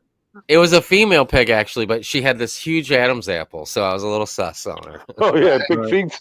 It's a little bit of cosmetic surgery, and it'll be fine. That Adam's apple is a delicacy in Turks and Caicos. You just cut that off and stick it in her mouth, and then roast it. My opinion, the brisket was. I let him take charge of the brisket because he was really excited about the brisket, and I took the ribs and the. Now I cooked it all, but I think ribs is the hardest to cook. No, it was. Oh my God, I still got some left. Oh my God, they're so good. You boil it and then you roast it. No, sacrilege. You never boil a rib, bro. Get out of here. Quick and easy. Oh yeah. If you have a couple hours and you want to get those babies tender, boil them in a heavily seasoned water, and then throw them on the grill for an hour. But here's this. There's no secret to cooking something that's going to fall apart. It just, people get so hung up on like leaving it the temperature perfect, like you can't go up too much and down too much. I mean, it's somewhat important, but the first thing you got to do is get the smoke in it. Then you wrap it up and you can forget about, you just kind of hold the temperature. But the key is just to have enough time to get that meat up to 200 degrees. Once you get it up to that, the muscle structure just falls apart, and that's what holds the meat together. So is there a lot of fat in the brisket? In a pork brisket, is there fat? A lot of fat in There's a fat cap. Wait, it wasn't a pork brisket. No, but I did have a beef brisket.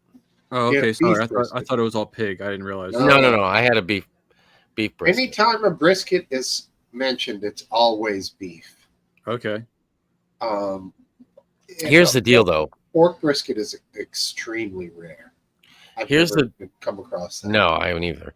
He covered the whole thing with salt and peppercorn. That was the only seasoning that was on it.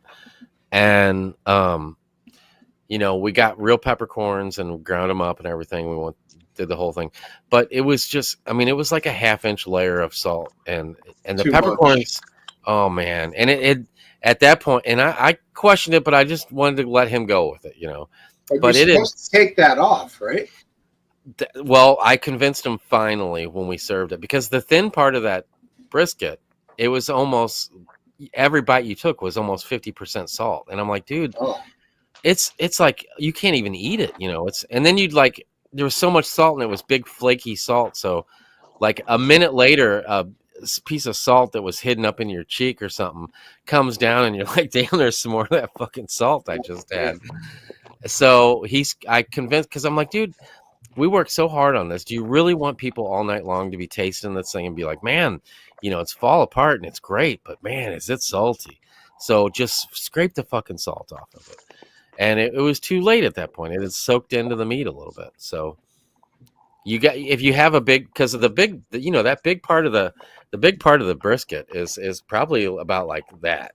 So you can eat that. You can eat that inside, and it was amazing. But if you get too close to that outside, there's still too much. That's a disappointment. It is. The way I always see it is lightly season your meat, but never under season it. But give it a little salt. Give it a touch of it on both sides when you're cooking it, and then allow some wiggle room once it's on the plate. Like season the meat when it cooks, but leave room for the person if they want to maybe add a little more, because generally I get my seasoning correct, but the worst thing is over seasoning. We've all done it. We've all been there. And it's I haven't something made that mistake overly salty it's nauseating, man. Yeah. Well, and also, it's a lot of people have a different tolerance to salt. Like, well, my mother will always say, it needs salt, it needs salt, and I'll eat it, and it's just like, that's Debbie. Sorry, I went to jump in at the same time as you, because I was going to bring up my dear mother, who's not with us anymore, because she used to make food, but like your mum most probably, and used too much salt. We were thinking of the same thing at the same time. Yeah, there's some people just have like, they can't taste salt. Literally like my mum. Yeah. Now, do you think because I still got a hunk of this brisket left that's not been cut up, and I was thinking about freezing it, but you think that would ruin it? I don't know. If it was me, I'd cut it up and throw it in a pot with barbecue sauce, maybe thin it out a little with a little water, and just try to cook it off in that, and make a sandwich out of it or something. Yeah, pulled beef isn't bad. How much? But how you much don't think time do you have left? I don't know, man. This thing, I don't even know how. I mean, fuck. It was this fucking long. So I don't know how heavy it was. I didn't look. You got at least half of it? Huh? How much is left? Half of it? It's because brisket, it's like this long, but this much of it is pretty fat, and then it gets kind of thin down at the end. I got this much that's thin, so a decent size, at least 5 pounds, 3 to 5 pounds, I'd say. All right. I can tell you how to fix that stuff. What you got to do is you got to take some distilled water, and you're gonna go ahead and warm that up. It's not really going to come to a boil because it's super clean and there's nothing really in it to make it boil, but it will get pretty warm. When it gets warm, chop your meat up, put it in the distilled water. The distilled water is going to replace the lack of anything that's in it with the salt that's in your meat. It's going to pull it out. Right. Then you go ahead and drain that distilled water off. That's going to be a good 50% of your salt. Then you're going to have a nice chopped beef left. Throw that in a pan with some barbecue sauce and a little bit of oil so it doesn't stick. And you make yourself like a nice pulled brisket, like pulled beef. All right. I'll try that. I thought you were going to go with like an adobo there for a second. I was curious. You can't use that. That's got more salt. What he has to do is get the salt out of it. Yeah. Oh, sorry, I missed that part. It's over seasoned. That's what we were talking. That's what we were talking about. Oh, fuck Yeah, yeah. he's got to heat up distilled water, chop the beef up, throw it in that and then What about strain jerky, it off. though? But What about- what I'm what saying about- is, could I freeze that now and then bring it back like a couple weeks later, thaw it out, and do what you're saying? I'll predict what's going to happen saying is you could if freezing anything does put a pause on it. It's What- better It's than only throwing been Like 24 jerky. hours, and I got so much fucking because it wasn't just that. I mean, I made so much sides and shit like that, and by the time I get to that brisket that hasn't been cut up yet, it's gonna be 3 or 4 days old, and I'm not gonna want to touch that. So He's right. You could totally like not make a chili and not salt it at all. Just like all the salt that's in the brisket goes into the chili. Yeah, Freeze it. yeah. the only other thing that's over seasoned on purpose is jerky. If you can thinly slice it and dry it in the oven, you might be able to create a jerky out of it. Other than that, That's not a bad idea. Yeah. Well, I think But- the bottom line is if you get the inkling that it's going to go to waste, freeze it. It's gonna go to waste. It's gonna go to waste. I know it is. Well, dude, there's nothing easy. We're gonna be tired of eating because we had this for dinner last night, obviously, and then today for lunch I snacked on it. Tonight for dinner we all warmed up something from it. We'll do the same thing tomorrow, and come Monday we're gonna be so tired of eating barbecue, no matter how good it is. You know what I'm saying? So if it's cooked, but I've never frozen. I don't think I've ever frozen beef. I've done pork before, but I don't think I've ever like ham. Like I cooked a big ham and there's a bunch left over. I've frozen that, but I don't think I've ever frozen any kind of beef before. Huh? Wow. I don't remember After I freezing- cooked it. After I cooked if it. you think about it, though, like all those TV dinners that have beef in them, it's all frozen. I personally think it true. dries it out, but Yeah, but Yeah. I could probably with barbecue sauce or something come around that. yeah, more Fro- seasoning. Yeah, that's what I was gonna do. English bottle cap. I was gonna give it to my mom and everybody else. Give it to that Yeah. guy that cut down your bushes. Yeah, Throw it at him. I'll piss it at It's first. like a football. Throw it at his roof, and then crows and ravens will come down and peck holes in his roof. There you go. You can make a trebuchet probably and get it up. Right. easy. Yeah, I think I'm gonna throw it in the freezer after I get off the show. That's a good call. I always do that. That's default, anyways, because then it gives you like wiggle room. Then a month down the road, you might be like, screw it, trash time. Yeah, but at least I have that choice instead of it just getting ruined in the bottom shelf of my refrigerator right now. Exactly. You got to do It something. changes colors though first. It's a pretty good show. Actually, with all that salt in it, it'll probably just dry out. Yeah, it's probably there's nothing gonna touch it because all that salt. You're safe if you put it in the deep freeze. That sucker will be fine. No worries. Yeah, In a couple pretty years- long cooking though. I got up at 4:50 yesterday, started on it, and then by 6 o'clock, about an hour after I was up, I threw the meat on the smoker, and it was all day. And it's been so, I don't know if it's been this hot where you guys live, but it has been for at least 2 weeks straight now. It's been well into the 90s here, and it's like so miserable when you're outside. It's unbelievable.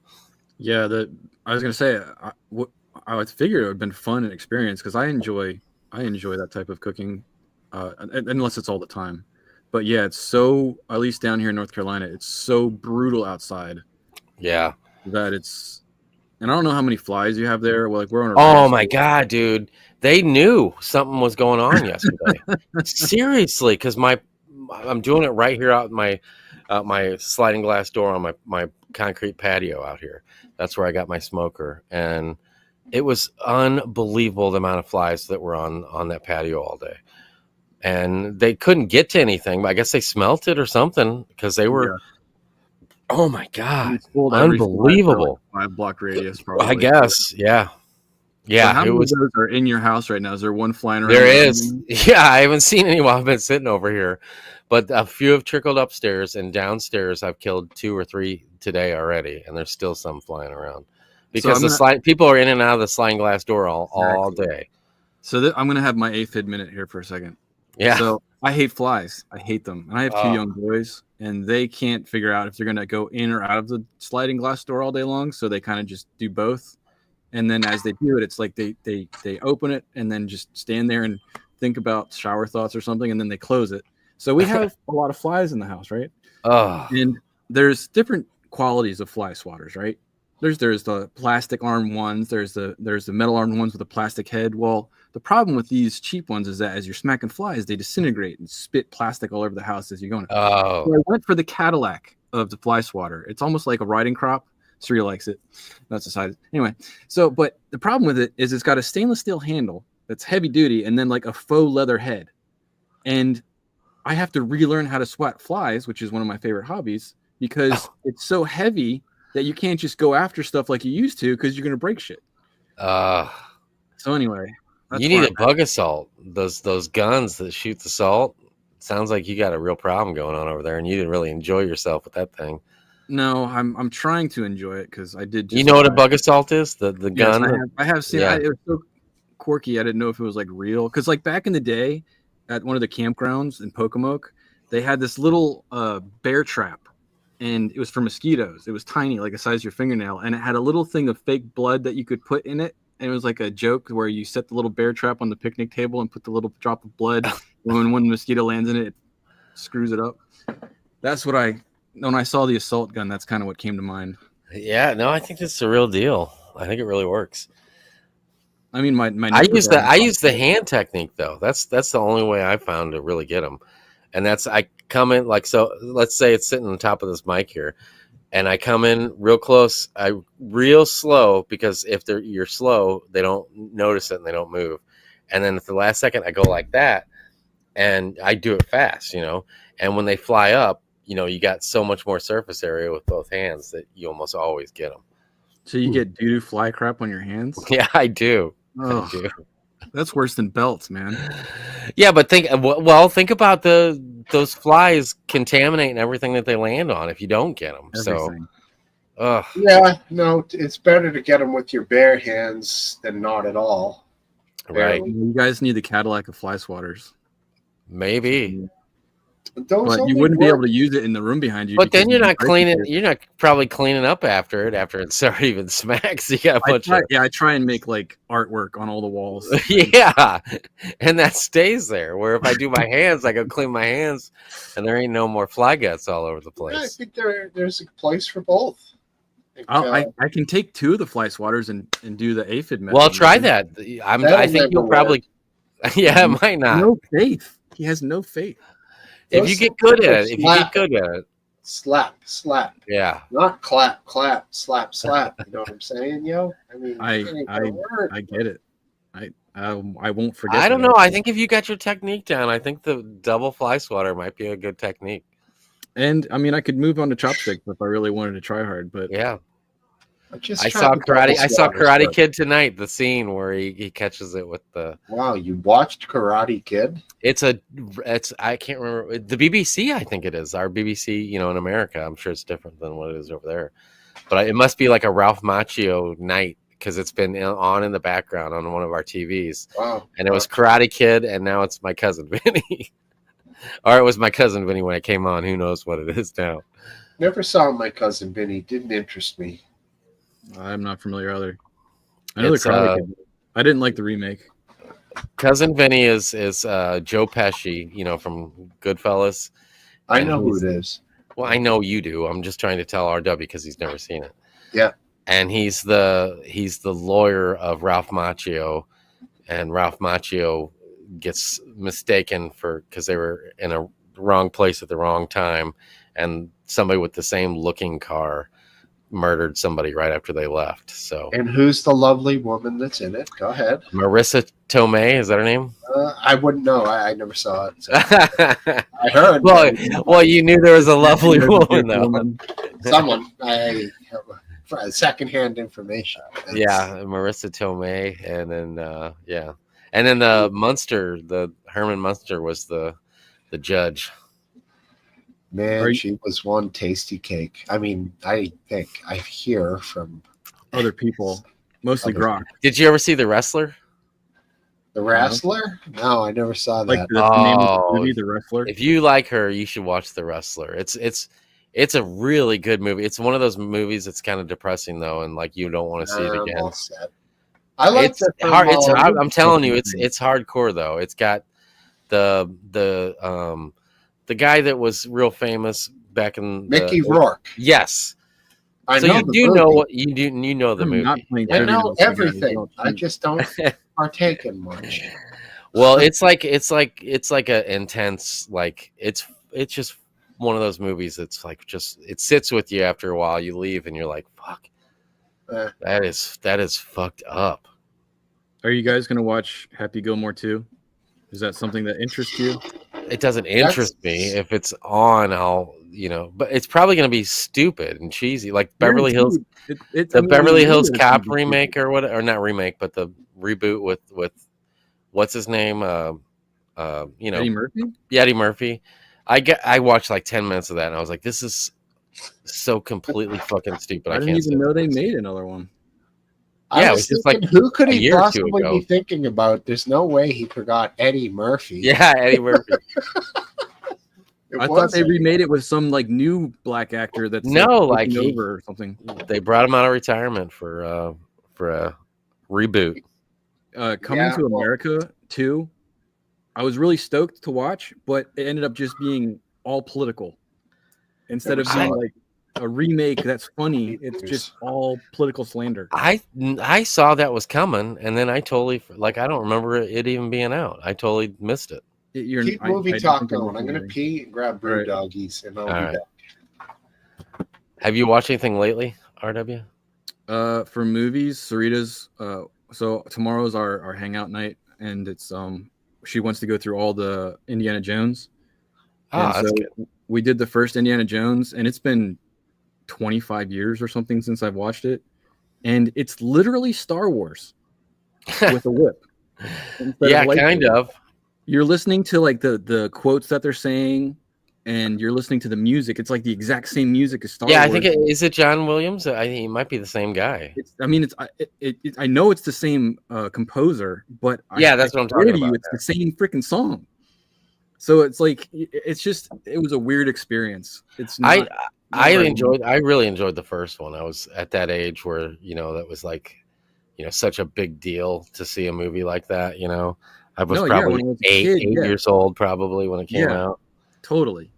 And when I found out later that the scene where like the guy does the swords and then he just shoots them, he actually ad-libbed that because he was like really suffering from diarrhea on set. What, so really? He didn't want to go. What was supposed to happen? So he was supposed to have a fight with him. Oh, really? Outman him, but he just pulled his gun and shot him, and it was so. It was such. They thought it was so funny that they kept it. So I thought that was cool. And to me, that's better than the writing. Then, just it makes more sense. Why would you not use your gun? Yeah. But yeah, we're gonna go through that, and then she wants to do the Hunger Games again, which I just watched, and I like. I've never seen that. It's the actress. I can't remember her name. I'm not a big fan of hers. She's not good at acting, but the draconian government, the people that act in that are like very good at their acting. Really? So you get to really appreciate like the media guy and how the media totally uses propaganda to facilitate the value of the government and everything. And yeah, I liked it. But I am back. Welcome. What's going on now? We're still talking movies. You told us to keep talking movies. Which one are you on now? He's praising the Hunger Games. Half of the Hunger Games. Jennifer Lawrence. Yay! That's right. Bottle Cap got it. I showed my son finally because I think it might have been the name that threw him off or something. But we watched No Country for Old Men, which is one of my favorite movies of all time, and he enjoyed it. I knew he would because he's liked like the main movies that I feel like he has to see, like The Shining, Jaws, Close Encounters. I got one that you got to watch with him. All right. Fear and Loathing. Well, yeah, I don't think he's ready. He's not ready for that yet. Dude, that shit, he will maybe like when he's 19. Yeah, like Train Spotting. There's several that I'd like to show him, but I just feel like maybe 16, he needs to. What about Goodfellas, and he loves Goodfellas and Godfather. Goodfellas is great. What about The Gods Must Be Crazy? Is that on the list? Oh no, it's not. Oh, that's such a rare reference. I'm sure 90% of the people that just heard you say it don't even know what you're talking about. Oh, I love that movie. Really? You love that movie? Does the chat know The Gods Must Be Crazy? Am I crazy? Yeah. When I was like much smaller, I remember that coming on every time. I'd be like, "Oh, it's The Gods Must Be Crazy. I gotta watch this." It was just a classic, like a Baron von Munchausen. You guys know that one? Oh yeah, I'm surprised you know that one though. Of course, I'm a big fan of the director of that movie. No thanks, Mr. That's kind of in the same obscure category. That shit. Well, then you should like. Oh, here we go. Trip, Nate. Like I knew when I was a kid, I didn't even know what it meant to trip, but I would be like, this movie is Trip. Well, yeah, actually, Fear and Loathing is the same guy, yeah. But so is Time Bandits, and didn't you say you'd never seen that? Well, I saw Baron von Munchausen. It's just it's not Baron von Munch. It's just Baron Munch. The Von. No, there's no Von. There's no Von. Remember his wife? Man, I only saw that movie. It wasn't my favorite Terry Gilliam movie. I was really excited for it to come out, and I think my sights were set a little too high for what it was. What about Princess Bride? Amazing. I've never watched that movie. So good. I think that's one of my top 5. I don't know why. I got no excuse. I just never watched it. Oh, I so I'm loved not. it. I don't. And I know you love the Giant. He's fucking awesome. Yeah, Andre. Yeah, I've seen clips of the movie. It's when it comes to storyline and acting, it's hard to beat it out, or beat it. That's not the right words. Brain's getting tired. It's hard to yank beat it. It's hard to jerk off to. Stroke it. Yeah, it's hard to. No, but it's really good acting, and the ad lib is really good in it that as well. I saw an interesting thing about the sword fight in it, which is a very great sword fight between Cary Elwes and the other actor who's trying to avenge his father.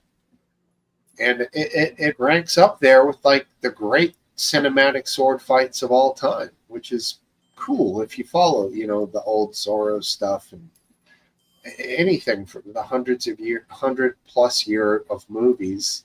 This sword fight from The Princess Bride is considered top. Yeah, it's not slapstick at all. It's very cool. There are goofy parts of the movie, of course. I think is Mel Brooks actually in it? I don't know about Mel Brooks. I thought it was the guy from City Slickers. It's Billy Crystal. Billy Crystal. He wants the MLT sandwich, mutton, lettuce, and tomato. When the tomato is nice and thin, the mutton is nice and crispy. Yeah. I'm not a witch. I'm your wife. Exactly. All of that, most of that whole scene in the hut was all made up lines. Aphid, you never saw it. I can't believe it, man. No.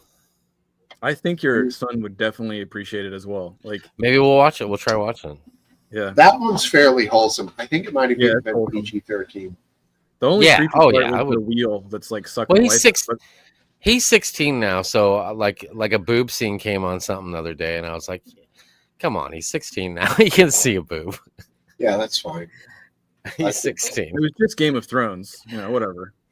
Yeah, in my school, we watched in high school, like sophomore year. There was like a 1970s or early 80s production of Romeo and Juliet. And she rolls out of bed and her breasts are exposed for like 2 seconds in the movie. Hell yeah. Do you guys remember this? Bathroom. No, I don't.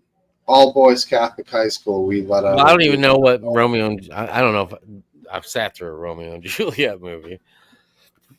Yeah, it was pretty boring, except for the boobs. Yeah, how many right. people check the hall pass out after that movie?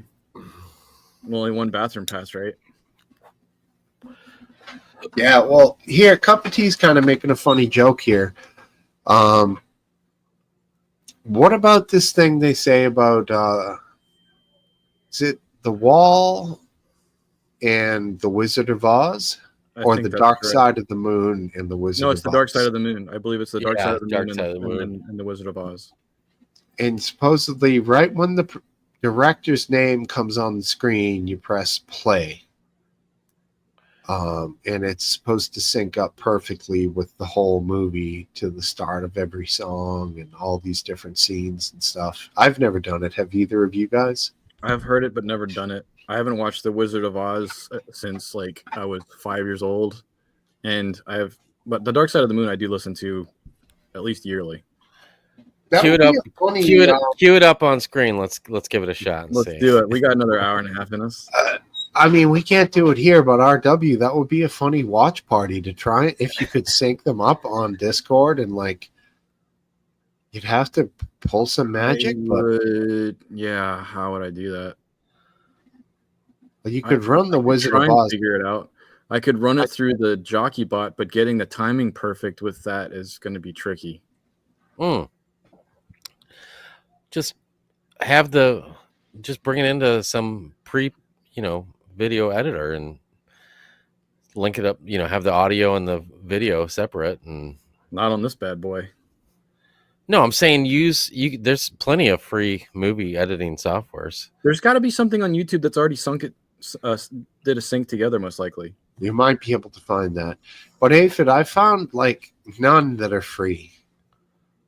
Free video? Yeah, there's plenty. I'll send you a video link.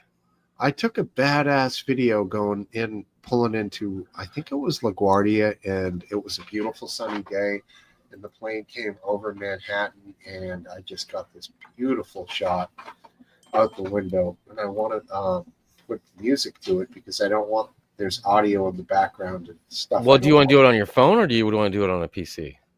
I'll do it wherever. The video is from my phone, so to keep the original quality. Mine's called Shotcut, I believe, and it's got more than you would ever need. All I want to do is overlay the original audio and keep the video more or less the same. Maybe touch it up slightly. Wait, maybe I'm wrong because I don't see Shotcut on here. I'm telling you, I looked and everyone. No. There's not just one. There's multiple. I felt like when you go to get shit done, they want you to pay. No. Yeah, there is ones like that, and if you're just Googling free software, you're probably going to come up with something like that. That's clearly. But I'll send you a link to a video of the top 10 because that's where I try all mine from. It's this guy, and he makes nothing but videos about stuff like that, and it's top 10 free video editing software. Free, okay, yeah, that's what I like. But I like Shotcut out of that. I thought it was Shotcut, but no, I'm not even seeing it. So there's someone did a video editing of the Dark Side of the Moon live performance, and they have that on both sides of the screen, and in the middle they have the Wizard of Oz, and they sync it up and roll it all together. So that's interesting. That's live performance because they know they're going to get their ass sued if they use the recorded one. I don't know. I'll add that to a watch list and check it out another time. But you have to think about it. There's no way Pink Floyd cares about timing live. They jam a little. They have different, obviously, incidental things happen when you're playing live where the timing is never the same as the album. Right. The audience often doesn't notice. And I think that's what makes live shows better is I think when you go to a live show and they play a cookie cutter version of the album song, it's kind of you already heard it. It's nice when they extend it, add a little more whatever embellishment, if you will. I don't know if you guys agree with that. A little jamming. I've always been a jam guy, so I like it better because you want a new experience. I want a new type of experience. I don't want the same exact thing that I can just play on the radio or play on or whatever. OpenShot video editor. That's what it's called. Sorry. Money Shot. OpenShot. It's a free video editing software. age. You can find things on YouTube where they I gotta don't go have pee the up here. full video, but they have little clippets that they sync. So yeah. Radio Chaos by Roger Yep. Waters is not bad. Joe Rogan Experience did that. They did a viewing of it like that. Interesting. Uh, What do you think about Basically- let me look it up so I get the quote exactly right. RW, when it came to recruiting Shooter, I was laughing my ass off. He hated Gilmore for changing the game's image, and then these idiots thought he would join them. HG2 was fun. Why do I not know what that means? I think I'm getting tired. Oh, All right, where are you at? Happy Gilmore too. So he did see it. Okay. I'm just up Casey's chat. Yeah, I didn't see it. I won't see it for years and years. It'll be free within a year on YouTube, probably. I don't know. YouTube doesn't really throw on movies. Yeah, it's got a section for movies and TV shows. Oh yeah, they got good movies too. I just don't have a whole movie in me. I'm down to the 15-second rolls. That's what I watch. Yeah, 15 Keep minutes. on scrolling, tops. baby. DMT will give you a new experience. Says You need like a good Three Stooges. It's only like 10, 15 minutes long. the Stooges. Stooges were all right. I love the Stooges Once when I was a Curly kid. is gone, though, I don't think it. Yeah, I it think was never the we're same. milking a dead cow. Yeah, what was that first guy with the real dark hair? Mo. Wait, no, that Mo was the main. No, It was it Larry or Harry? No, that was the second guy. What was that guy's Schmo? No. Schmerlin. Oh, it's gonna kill me now. I can't think of his name. Bottle's gonna answer it. He had a part down the middle, and it was Mhm. black hair. And then a guy after him was named Curly Joe. Yeah, I feel like you might be right there. They He was totally a milked fat that guy, boy. but what No, was the dude. guy with the part down the middle? Oh, what was his name? I'm looking it up. I'm Oh, just waiting for Bottle. that's gonna kill me. Seconds. Shemp. Steve-O got it. Shemp. Yep. That's it. I think I was close, wasn't I? Well, Larry. Sure. Yeah. Were you guys fans of Shirley Temple? The actress? Yeah, her movies like Animal Crackers in My Soup. I've never seen a Shirley she Temple was- movie. No, Wow. I mean, I wasn't watched she the Shirley one who Temple. sang Hard Knock Life, or was that Annie? That's Annie. Yeah, that's Annie. But they're different people? Those are different people. Yes. By about 50 years. That long? No, the No, original Annie Not that was- long. no. Holy shit. That's a lot of time. Well, the original Annie, was that black and white or was that in Technicolor? I don't know. I think the original Annie had color, but it was like just. Whereas Shirley Temple, definitely no color involved there. I don't really remember. I had feel a like- very conservative upbringing, so my movie material was very kosher. I feel like Annie was not until the 80s. I could be wrong. No way. She was, Yeah. must have been in the 60s. The big Annie movie that was like 80s, dude. Was it 80s? Damn. Are you IMDbing it right now? Yeah, I am. There's too many actresses named Annie though. Annie. Well, I mean, you movie? can't deny the power of Hard Knock Life. She sang from standing on the corners bopping to driving some of the hottest cars New York has ever seen, from dropping some of the Talking hottest about, verses rap has ever heard, Oh, from the dope spot with the smoke lock fleeing the murder scene. You know me well. I mean, Annie yeah, then really. she'd, like sling rocks and like go to the orphanage. 1982. She did 1982. rap. Ooh, damn. They did Yeah. remake that movie with Jamie Foxx. It was a Now there could have been Uh-huh. one that could have been a remake of a previous Annie movie. I don't know, but the big one was 1982. no, yeah, Mr. Casey's back. Original Yep, Annie? the original. Yep. Hunt for Red October, is that the 80s? Or is that the early That 90s? is a pretty That good might be movie. late 80s. I think Crimson Tide might have been That's what I'm better. thinking. That's what I'm thinking. Sorry. They were both good. Hunt for Red October was Sean Connery and Alec Baldwin. That's right. Sean Connery was a retiring submarine captain who felt Russian. Russian, who felt Soviet it was Union, his, actually, I think, wasn't it?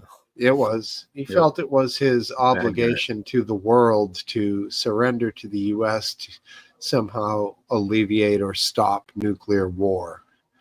But he had like this advanced sub, and remember fucking Alec Baldwin. I mean, it was good. It was good.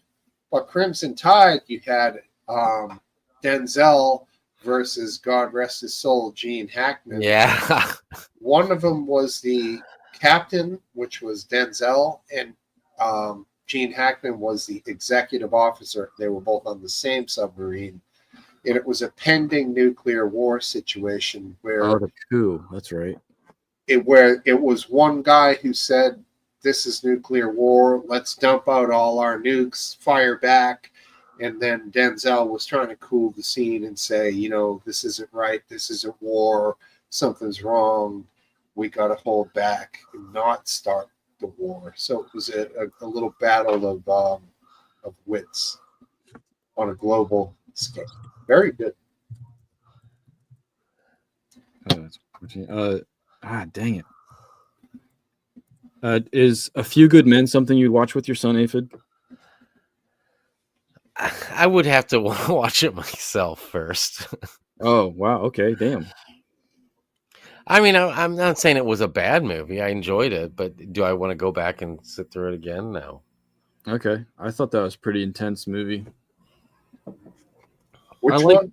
I'm sure I probably, if I saw it, I would probably be like, yeah, that was worth sitting down and watching again. I think Departed would be better than anything. Departed, I'm not familiar with that one. I know of the name. That's a little like a Boston, old school Boston, rats. And who's the main on that? Gene Hackman, fucking Leonardo DiCaprio. That's what I'm thinking is Leo. Was Gene Hackman wasn't in Departed? Gene Hackman was in everything. No, Gene Hackman wasn't in Departed. Maybe I'm gonna eat my words, but you're right. He wasn't. It was okay. The father of Emilio Estevez. What's his name? Was he? He wasn't even. He wasn't. Are you thinking about the right movie? We're talking about Departed with Jack Nicholson and Jack Nicholas.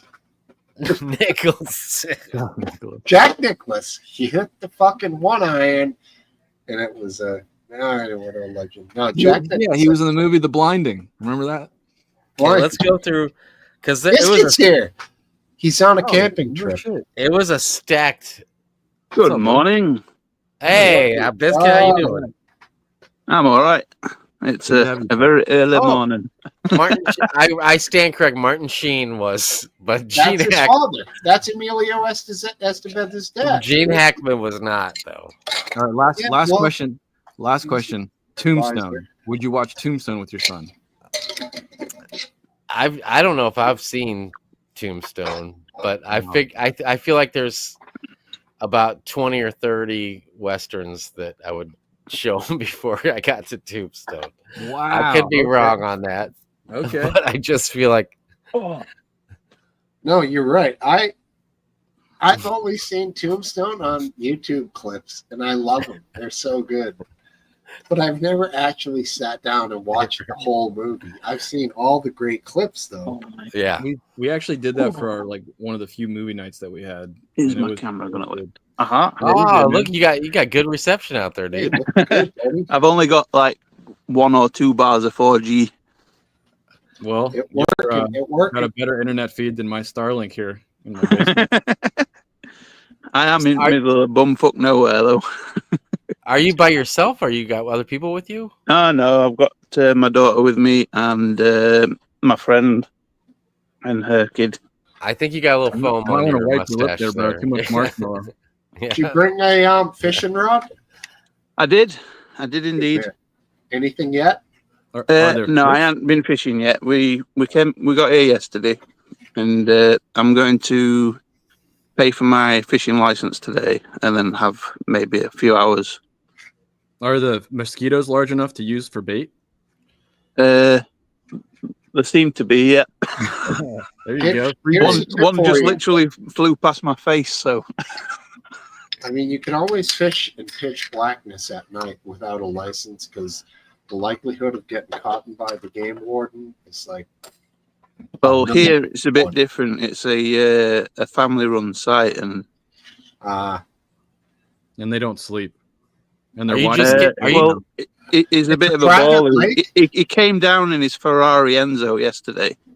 Oh, so it's a private lake. Rough life, man. Oh, so this thing's got monster fish in it. Yeah. Are you getting up or going to bed? I just got up. Yeah. But I got a coffee. You're so responsible, man. Right. So it's 4:15? Yeah, 4:13. What's your weather going to be like today? It's not too cold, not too warm. Okay, so you're not going to be sweating your balls off. The ground's a little damp. Yeah, same here. That sounds better than here. The tent's got a bit of dew on it, but other than that, it's nice and dry and warm. Nice. Are you in Ukraine? In where? Ukraine? Sounds a bit UK. Okay. Yeah, I miss camping. There's something about getting up and having a nice hot cup of coffee sitting outside. Well, I don't know if you'll be able to see it, but that's my kitchen. I dig it. How'd you get the coffee? What was your coffee making process? Yeah, just boiled kettle, and then I've got sachets of going all out. Instant toffee nut. Toffee nut. I always use my percolator for making coffee. And then I've got a cooler with full fat milk in it, so I can have half milk, half water. Nice. I always use my percolator for. That's too involved for camping. Yeah, you've seen they've made some pretty crazy gadgets for backpacking, camping, and all that for coffee. Like little espresso machines that are like the size of that Stanley cup you carry in your backpack, and it like creates espresso coffee and everything. You're like, what? I mean, good for you. If you want to carry that 16 miles to the camping site, so you can have your coffee. Well, my car was literally from the back of the back of the seats to the very rear to the roof was literally filled to brim camping gear.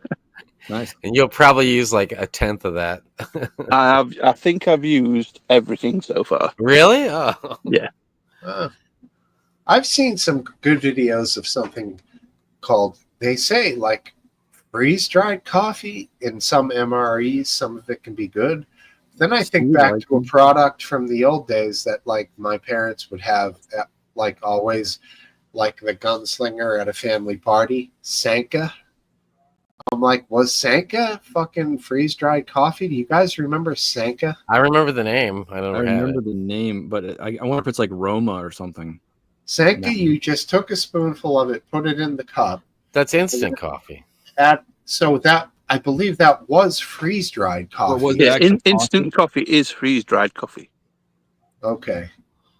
So I wonder if there can be a good version of freeze-dried coffee. You know? I don't know. I don't know, dude. You know that MRE guy, Steve? I just think he's never actually had good coffee. That's why when he's like, yeah, this coffee's great, I just don't think he's ever had good coffee.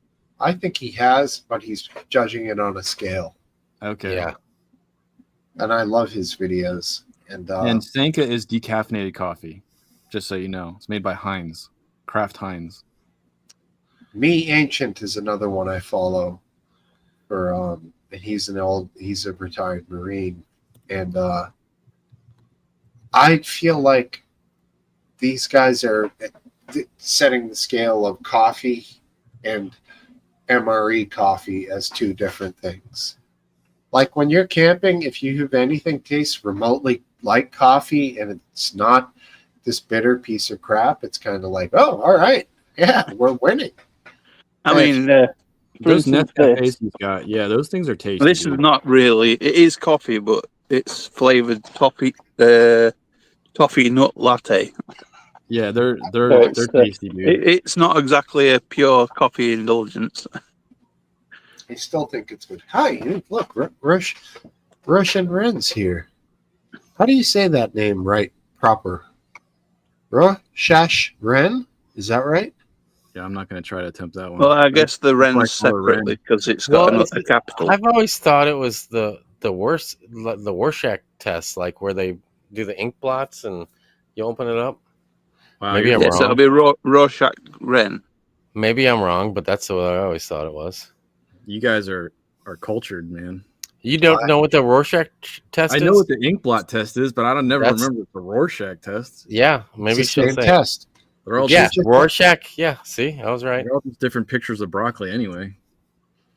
Yeah, see, her picture should be a perfectly mirrored image on both sides of ink snot. But what was the famous one? It was the angry bat or the butterfly. That was like one of the OG ones, and that was what they tell you, like, angry bat, you're crazy, butterfly, you're not. I don't know. It was something like that. Oh. What if it was like your mother-in-law murdering the cat? Yeah, some people saw one thing, some people saw the other. I always saw the bat. I've never taken the test. Maybe it's... how do you spell that word, Rorschach? Look at her name. Yeah, it's just right there. No, from the test, not her name. I think it's spelled the same way. All right, let's see. Yeah, just like the beginning. She's trying to tell you. A little arrow and just basically it's spelled the same. Yeah. Well, I'm not that smart, so. Oh, it's all right, buddy. And you're still the captain. A little high. I don't know. Now I'm into I'm in a psychology thing here. I don't know where I am. Lost. His algorithm's going to get pretty bad tonight. Yeah, I can't wait to see what your ads are in the morning. When you go to YouTube, it's like... I don't think my thing gets ads. Nobody wants to be associated with me. I'm like a fumble and you know, on a kickoff, my show, everyone's like, poison, don't touch it, don't touch it. Well, yeah, no one knows how to like, well, it can't be on left wing, can't be on right wing, what can't do drug commercials. I don't see why they can't do drug commercials. They'll attach to anything. Or Shack Butterfly. Yeah, well, what else you got? What I got is I'm so beaten, I'm gonna leave. So come on. Yeah, I'm sorry, man. Usually I try to hang till the end, but I just can't do it tonight. I'm so all day, dude. So I get it. I'm down a lot of sleep right now, and I'm gonna go rectify that. Sleep is good for you. Get it. Yeah, Biscuit. Always good to see you, buddy. Hopefully, you too, bro. Hopefully, catch a big one tonight or today. Yeah, hopefully. All right, guys. I'll see you next time. Catch you later. All right, Biscuit, all you, man. What did you think when you heard initially about Ozzy, Biscuit? It was a bit upsetting, but I suppose he's had a long life, a lot longer than maybe he had right to with how he lived his life. But Sharon pulled him out of it and stopped him from having all drugs, didn't she? I don't know how it worked out, but he definitely cheated the system. Yeah, he lived a good life for what he did. He had a very good life, and he never wasted a minute, I don't think. What did you think of his TV show? He lived 100 lives. The what show? The TV show with his family. I watched it when I was younger. Yeah, I remember. I don't really remember the show in its entirety. It's just it was crazy. Yeah, it was wild. I remember. I'd rather watch that than Kardashians. Yes. I remember one episode he was throwing hams over the fence at his neighbors, and in the reality TV show. And I was in my mind, I'm like, boy, that's rebellious. What a crazy fucker. But then I'm like, well, those are expensive hams too. So I don't really necessarily like it. And it looks like good ham. Yeah, but think It's about Hollywood ham. They were in Beverly Hills. They ain't buying no fucking canned ham. This shit was. It didn't go to waste. He just tenderized it. Was his neighbor Jewish or Muslim? No, it was more of a noise complaint. Okay. I was just going to say, if he was doing it and they had that religious lean, that would be a whole different message. In some places. But I know that never came out from it. Mm. It was more of just like, screw you. I don't know. It might have even been for doing it for the show sort of thing. Yeah. Well, if you guys had ridiculous amounts of money, what would you be doing with life? I'd buy a camper van instead of a tent. That's fair. Move it up to glamping. Yeah. Yep, I understand that. I've got a nice tent though. It's big enough. It's a 5-berth for 2 people. Okay. But you'd be camping and doing what you're doing now, just in a more luxurious manner. Yeah. Okay, that's cool. So you're living life well. Steve is. Yep. Or you'd be doing You the just same make thing. do with what you've got, don't you? Yeah. Yeah, I mean, I might have a few more houses, small ones, nice, small, strategically placed around coastlines here and there. A couple of little boats, nothing too extravagant, 20 to 25 footers.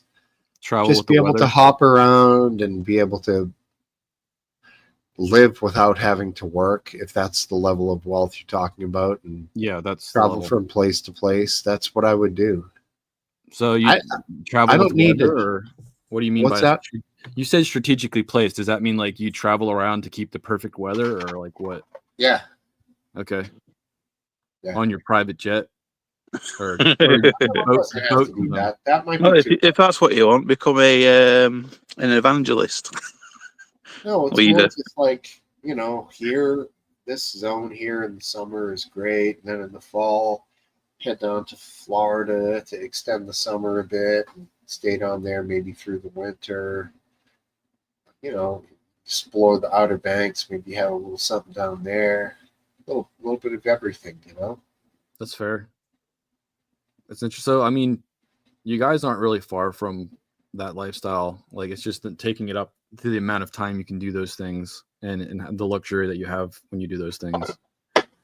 I think I would be pretty much doing the same thing. I would just have a lot.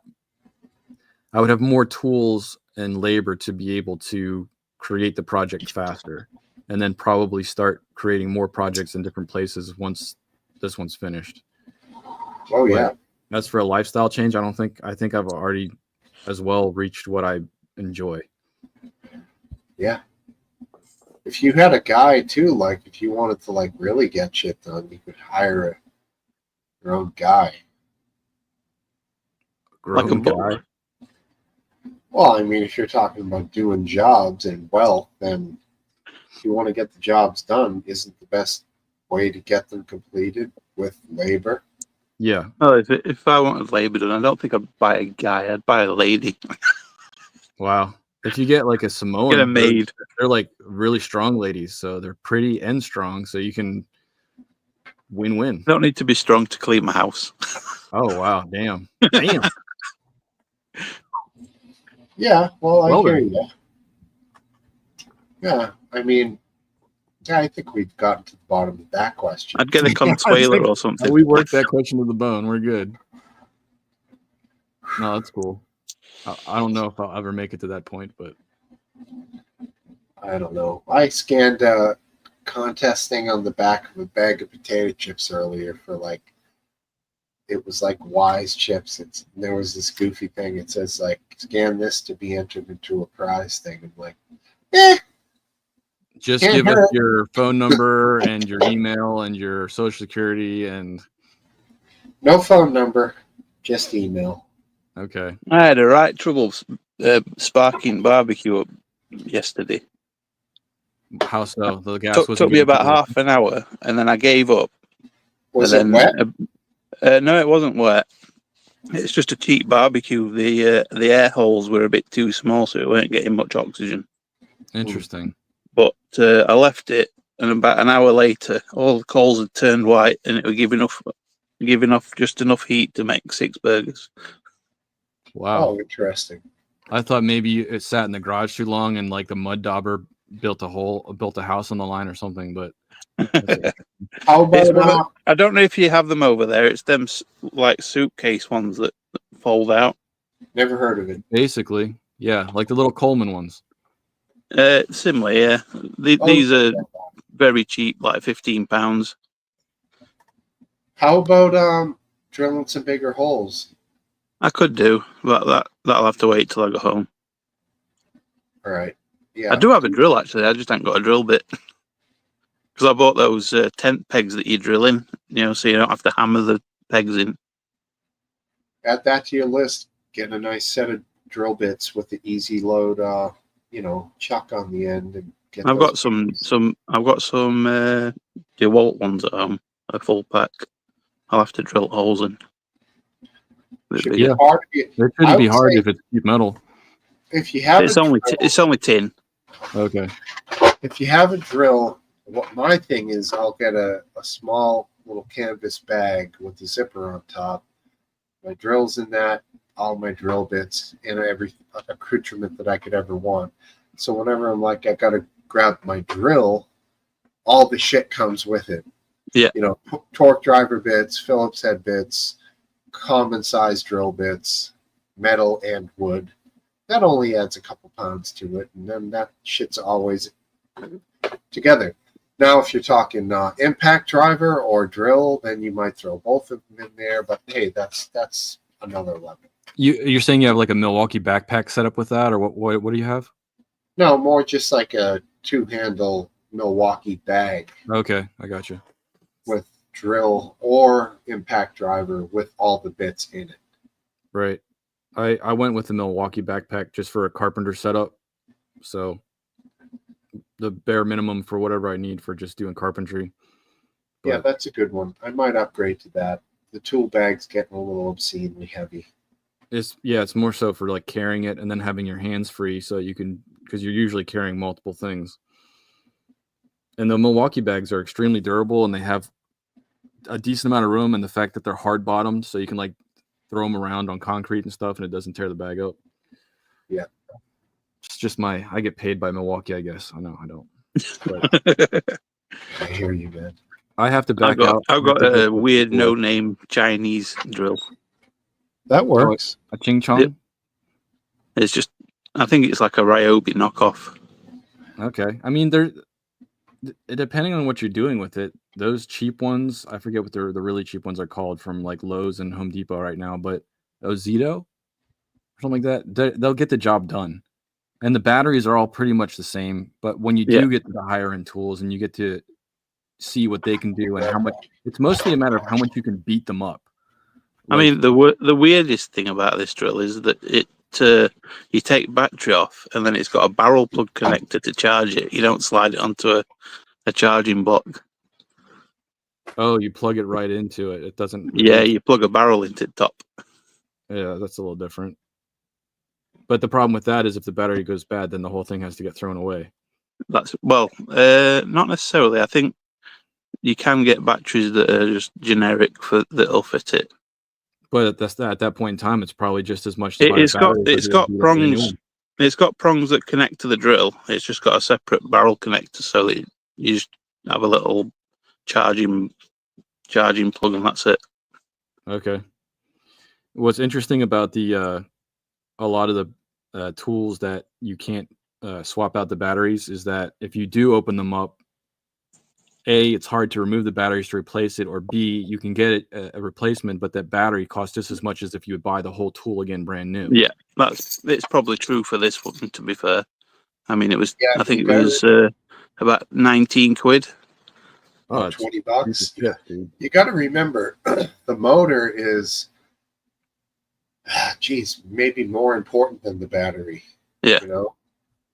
So when you're paying the same price for the battery as the battery, the motor, the housing, the casing, the trigger, yada yada, the reverse direction, Yeah, just buy the tool again. Yeah. And then you get fresh gears and all sorts. I'm going to back out, guys. I got to go and put some stuff away. But Steve, thanks for doing another pub. And Biscuit Vapes, it's good to see you back here, buddy. I hope you enjoy your camping. I know it's going to be pretty easy to do. Yep. All right, fellas. Catch you later, bud. Later. Well, I'm going to enjoy my coffee and enjoy the camp. It's just starting to get light out. What's your bait that you use? What? They're called wafters and pellets. And what's the fish of target? Carp. Nice. Big ones? Apparently up to 45 pounds. Do you have a little tripod? Tripod? Little way to film yourself? Yeah. That's what phone's on now. All right. Well, try to set it up. I want to see you catching a fish, brother. Hopefully. All right. But I hope you have a nice day. It looks awesome there, man. Enjoy yourself. Brilliant. All right. Great to see you again, my friend. You too, Steve. All right. Be well. Have a good night. There he goes. All right. My friend Biscuit Vapes. What a good dude. Can't speak highly enough about that fella. He always has a different perspective, and he always has great perspective, and he's such a polite gentleman. Peace, my friend. Everybody else, you've been wonderful.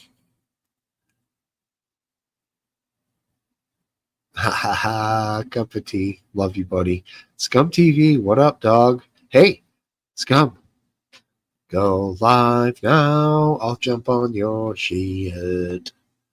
See if he goes live. Probably not. Got like 91 tabs open here. And none of them show anything. Like, I've looked at my notes after the show ends. It's the most mindless dribble. He is live. All right. Let's get this. Let's get this crazy guy. Copy. I wish I could throw this over to your stream when I ended. Maybe I don't think I can, but I can do this. Go check out this guy. I'm going to head over there now. Everybody click on that screen. Hey, Tomo, what up, man? I'm just coming to an end. It is the International Pub. Hey, Tomo, I'll be on next Saturday, and I'll be starting about 4.5 hours earlier than it is now. So come back next Saturday. But for now, Tomo, you see this link right between your two posts here in the chat? Click on that, and I'll see you over there. It's my buddy at Scum TV, and everybody else, Jess Stevo, Mr. E, Eastwood Farms, Cup of Tea, RW, Aphid Lip, Biscuit Vapes, Johnny Grammaticus, Roshan Ren, Mr. E. I'll say your name twice. Just as nice. McGrandy and Based Welshman. You've all been great. Mr. Kelsey1. Love you all. Come back next Saturday. We're going to get this thing rolling. Rolling. Can't play guitar into this thing because it won't work because of the noise cancellation. So let's just end it. Peace. Goodbye.